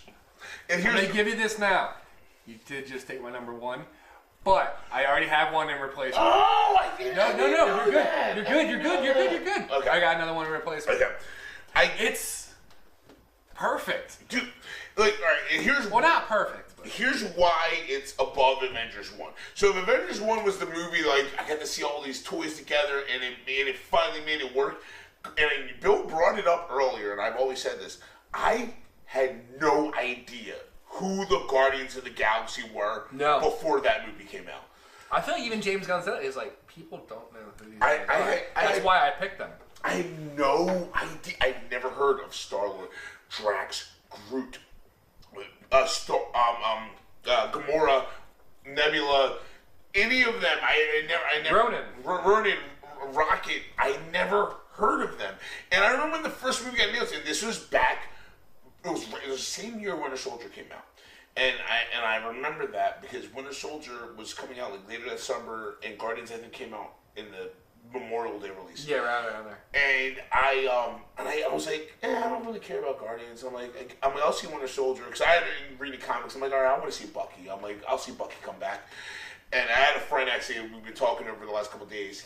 He got into the MCU after Winter Soldier came out. He's like, the Bucky thing came out of nowhere. I'm like, dude, I've known about that since I was like 5. Like Bucky was Winter Soldier. Like I knew that. Either way, when Guardians first came out, and the first trailer came out, I was like, I don't care. And then another trailer came out, I'm like, oh, it's kind of interesting. And then another TV spot came out, I'm like, this actually looks like this might be good. And I just how he picks the soundtrack alone made it great. Yeah, really. So I ended up not even seeing Guardians in theaters. This was back in the day of torrents, when torrents were still big. And I'm not getting into that one. Yeah, all right, Bill. Will knows all about that. So I decided to. Here's another for the post-apocalyptic collection. We can't afford shit. I remember Guardians came out. I didn't even see it in theaters. I pirated it and I watched it, and I fucking loved it. To not know anything about a Marvel entity and have a movie come out and make me give a shit about characters I've never heard about blew me away. It just just soundtrack alone just fit so well. It really did. Like he even went out on a limb and just like, yeah, I'll honestly sit there and like listen to songs from like this time and like trying to fit them into scenes, and I'm just going, dude, how much extra work are you putting in? Like, fuck. James Gunn's direction and screenplay, he wrote the screenplay and directed the movie and handpicked the soundtrack. Everything from beginning to end of that movie was just perfect. It was. The characters were fleshed out. They were great. He didn't spend too much time. The pacing was amazing. The action was good. The two biggest actors are voice actors. Yeah. I found that. Seriously. Well, Bradley Cooper, I assume, is still doing Rocket. Yeah, it's still Brad. It's still Brad. Brad Cooper was doing Rocket. Groot had no speaking lines in Endgame. Yes, he did. Did he say? Yes, he did. Yes, he did. One line. That probably made Vin Diesel like 10 grand. Yeah. Well, you show for a day? Cool. All right, go. Oh, when I make Fast and Furious 8 off of this. Yeah. So Guardians, just man, it was just good, man. It was Lee Pace, the King of the Elves, playing Ronan. Yeah. Yeah, Lee Pace. Lee Pace. I can't remember the name of his elf character. Lee Pace. I remember his real name. Ronan. Yeah. That was the first time Josh Brolin was Thanos. Yes, it was. So pretty much James Gunn effectively casted Thanos. Yeah. Yeah, because we'd see Thanos. He had like one line when he said, he laughed. He said, to fight the Avengers would be the court death. And it was a different actor than apparently. And then Age of Ultron, he's like, I guess I have to do this myself. And he puts on the gauntlet. But that was not Brolin. No, that was Brolin. That was Brolin? Yes. No, that was after. Age of Ultron was after Guardians 1. Yeah. Yeah. So the only time we saw Thanos before was Avengers 1. And it was apparently a different actor. I feel like Marvel helped him out, and they gave him he was the face of somebody else. I forget who. But yeah, pretty much James Gunn effectively casted Josh Brolin as Thanos. Yeah. Well, I guess they had to go through Disney and Marvel as well. Of course. But yeah. It was such a... From then until now, it was the build-up we had with him. And I thought it was great. And again, as we talked about when we did our Endgame review, the biggest pivotal time that they went back to was 2014, which was the Guardian setting. That was the setting. That was the Thanos we got. The Thanos we got in Endgame was the Thanos from James Gunn's Guardian of the Galaxy. Which I think pretty much just confirms what I said. James Gunn cast Josh Brolin. So if anyone out there wants to doubt James Gunn involvement in the MCU, take what Bill said right there as a lot of credit to James Gunn's That's honestly exactly what it seems like. Yeah. Which he made fucking genius fucking casting. Yes. Josh Brolin was great. Dude, every character, I couldn't imagine Drax not Batista. I could have never imagined Star-Lord not...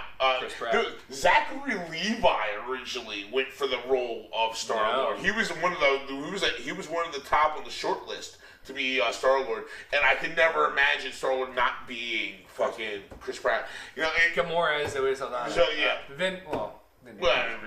That's gross. Well, Bradley Cooper as Rocket is Bradley Cooper's fucking Rocket. I would have liked either Danny DeVito or Joe Pesci as Rocket. Really? Yeah. I'm not knocking Bradley Cooper, but I think Rocket Raccoon could be a different voice actor, and I'd still I just remember the other best line was towards Rocket, and this whole time I thought you were Well, and the only reason why I say that because Bradley Cooper's voice acting for Rocket Raccoon doesn't sound like Bradley Cooper. Not at all. So therefore, I think it could be anybody else. Another thing is you never really see him doing advertising, or doing the whole media training like everyone else does. Which I just go, do you not like doing this? I don't think he doesn't not like doing it, but I think he uses the opportunity to not have to be there for shit. He's like, I can still make money doing this movie, and I don't have to do the media junkets and go on every live TV show or be on every radio show. I feel like he will now after this because also, Reese, we're on break. We saw that Endgame has broken the record for a 1.3 billion opening weekend. And it's worldwide. And me and Reese are talking about going to see it a second time. It's only been out for not even 3 full days. It has made $1.3 billion worldwide. The #1 movie of all time, which is Titanic and Avatar. I can't remember between those two, really? It's 1 and 2. Still, they have like 2.7 billion. Oh, you're fucked. And they've been out for Titanic's been out since 1998. Avatar's been out since 2012. Like this has made 1.3 billion in 3 days. 3 days. Like it's going to completely blow past them. Like it's not even a question. That's where I got. I'm already me and 3 people are already like, yep, we're going to see it again. You and now we can maybe say her name, are going to see it again. Me and Jordan. I'm just gonna find saying that. I was trying to do like my best, like you might probably like private. I don't give a fuck anymore. Yeah. But no, like, and she's in looking into the IMAX theater. Cause I mentioned to her the other night, I was like, I've never been to an IMAX movie. She went, "Are you serious?" I'm like, "Yeah." She's like, "I'll look at the dates tomorrow and we're gonna find one." Yeah. But she's like, I'm just like, "You want to see it again?" She went, "Yeah, I want to see it again." It was a great story and all that. Yeah. She goes, "I will actually point out to you which points I feel like need to be cut out." I went, so I'm gonna give you some director's notes. Okay, I didn't realize we were writing our own movies, but okay. So I went with Guardians for my number 2. What is your number 1 favorite MCU film of all time? Well, I feel like before we get into this... let's do some honorable mentions. Wow, let's just take the other 16. They're all honorable mentions. Yes, they're all honorable mentions. My number 1. Alright, but Guardians wasn't my number 1. So don't do your number 1. Don't do your number 1. I'll say right now, we just talked about this a little bit ago. I'll do it real quick. My bottom 3. I'll do that. Ooh. My bottom 3. My bottom 3, in no order, I'm not going to say worst whisters. Thor Dark World, so Thor 2. Okay. Iron Man 3.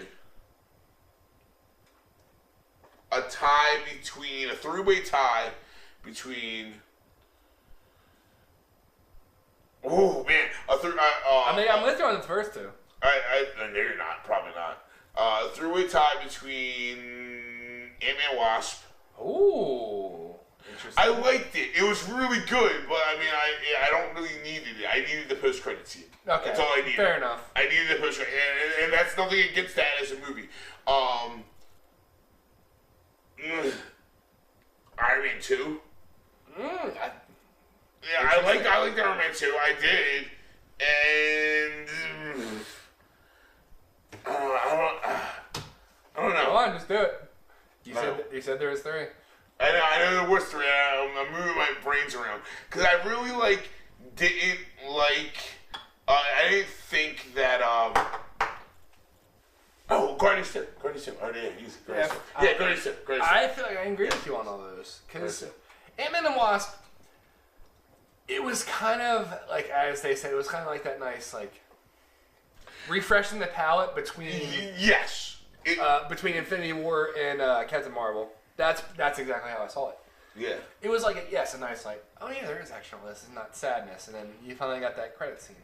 Yeah. And there was sadness again. Anyway, my number 1. I think I've already said it. Civil War. Civil War is your number 1. It's gonna have to be because that's when you started noticing really everyone was getting into these storylines.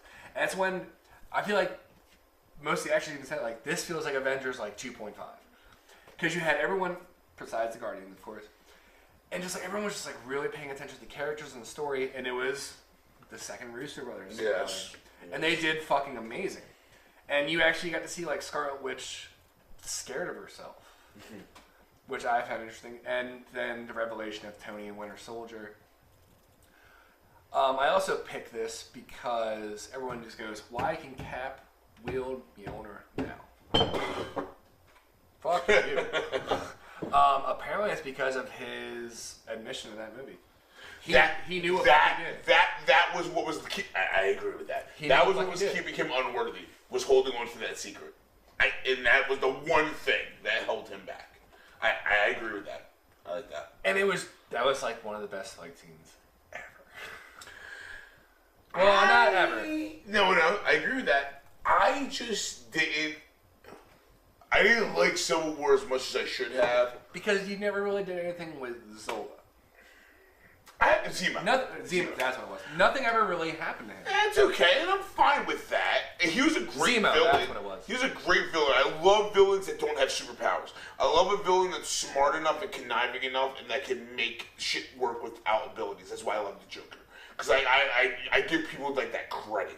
You are that focused, or to the Joker, you're that much of a madman that it doesn't even matter if you have special abilities. You still are a agent of chaos. I love that. So Zemo I liked.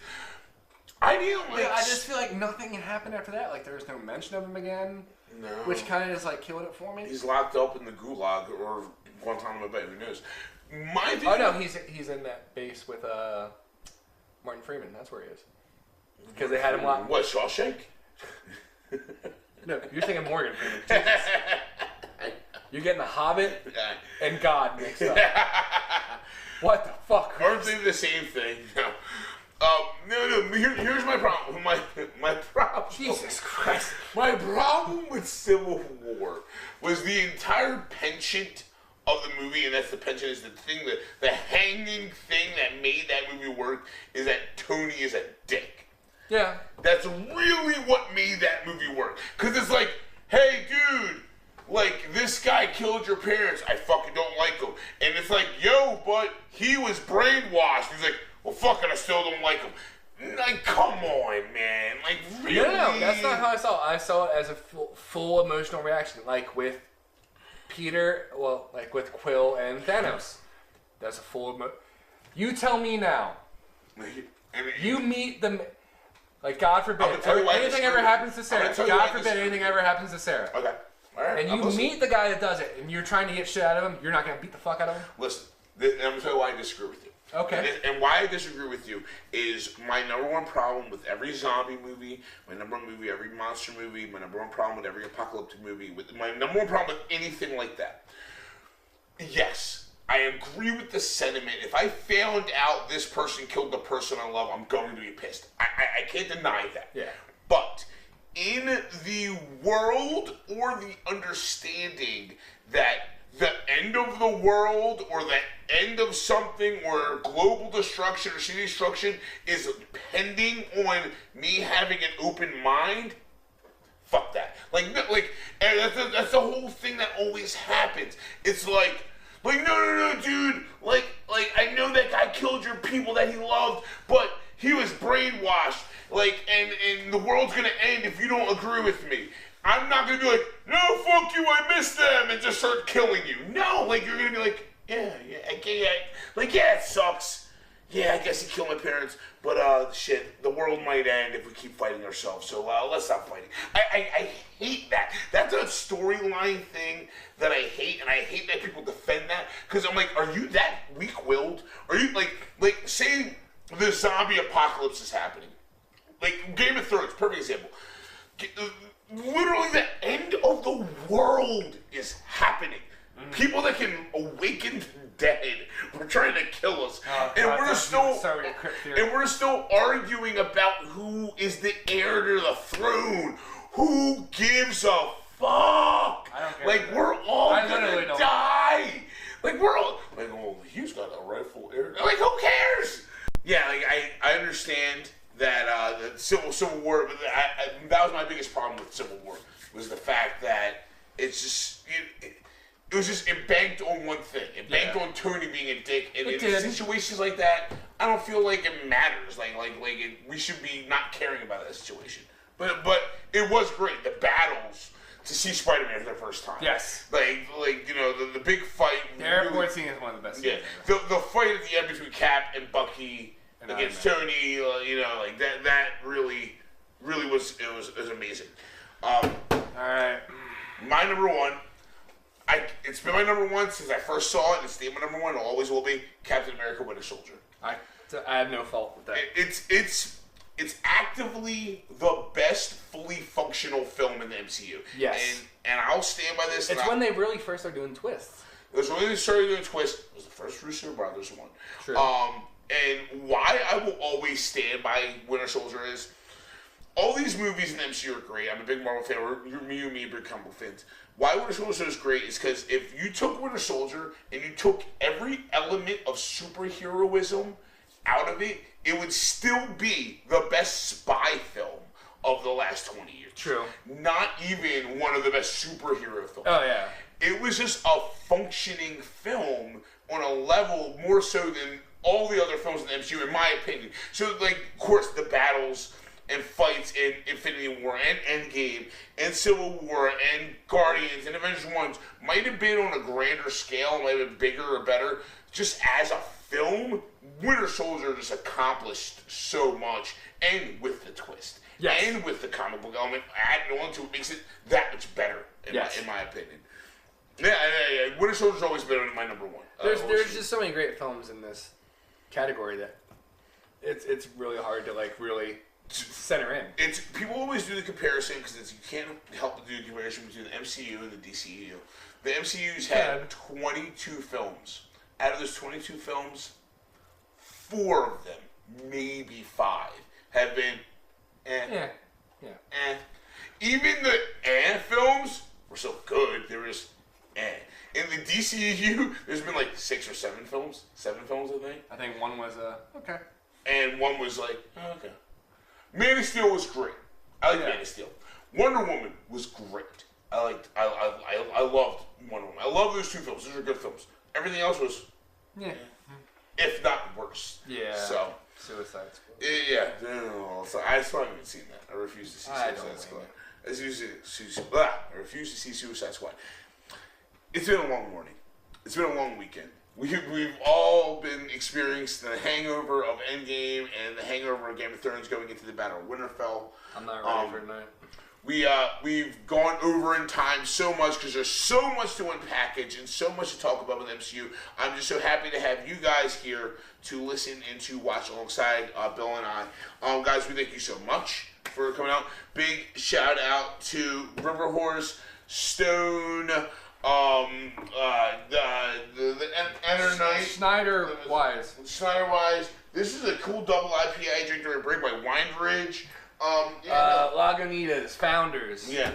Like, God, thank you so much for going in the variety pack. Yeah, thank you so much, guys. You guys are offered us great beers to get drunk on while we talked about Marvel MCU's video games. Guys, you can always check us out on Twitter at Gaming Buzz. You can check us out on Facebook, facebook.com/GamingBuzz, or always go to our website where we post all of our episodes, both audio and video. Or you can check us out on YouTube, Gaming Buzz.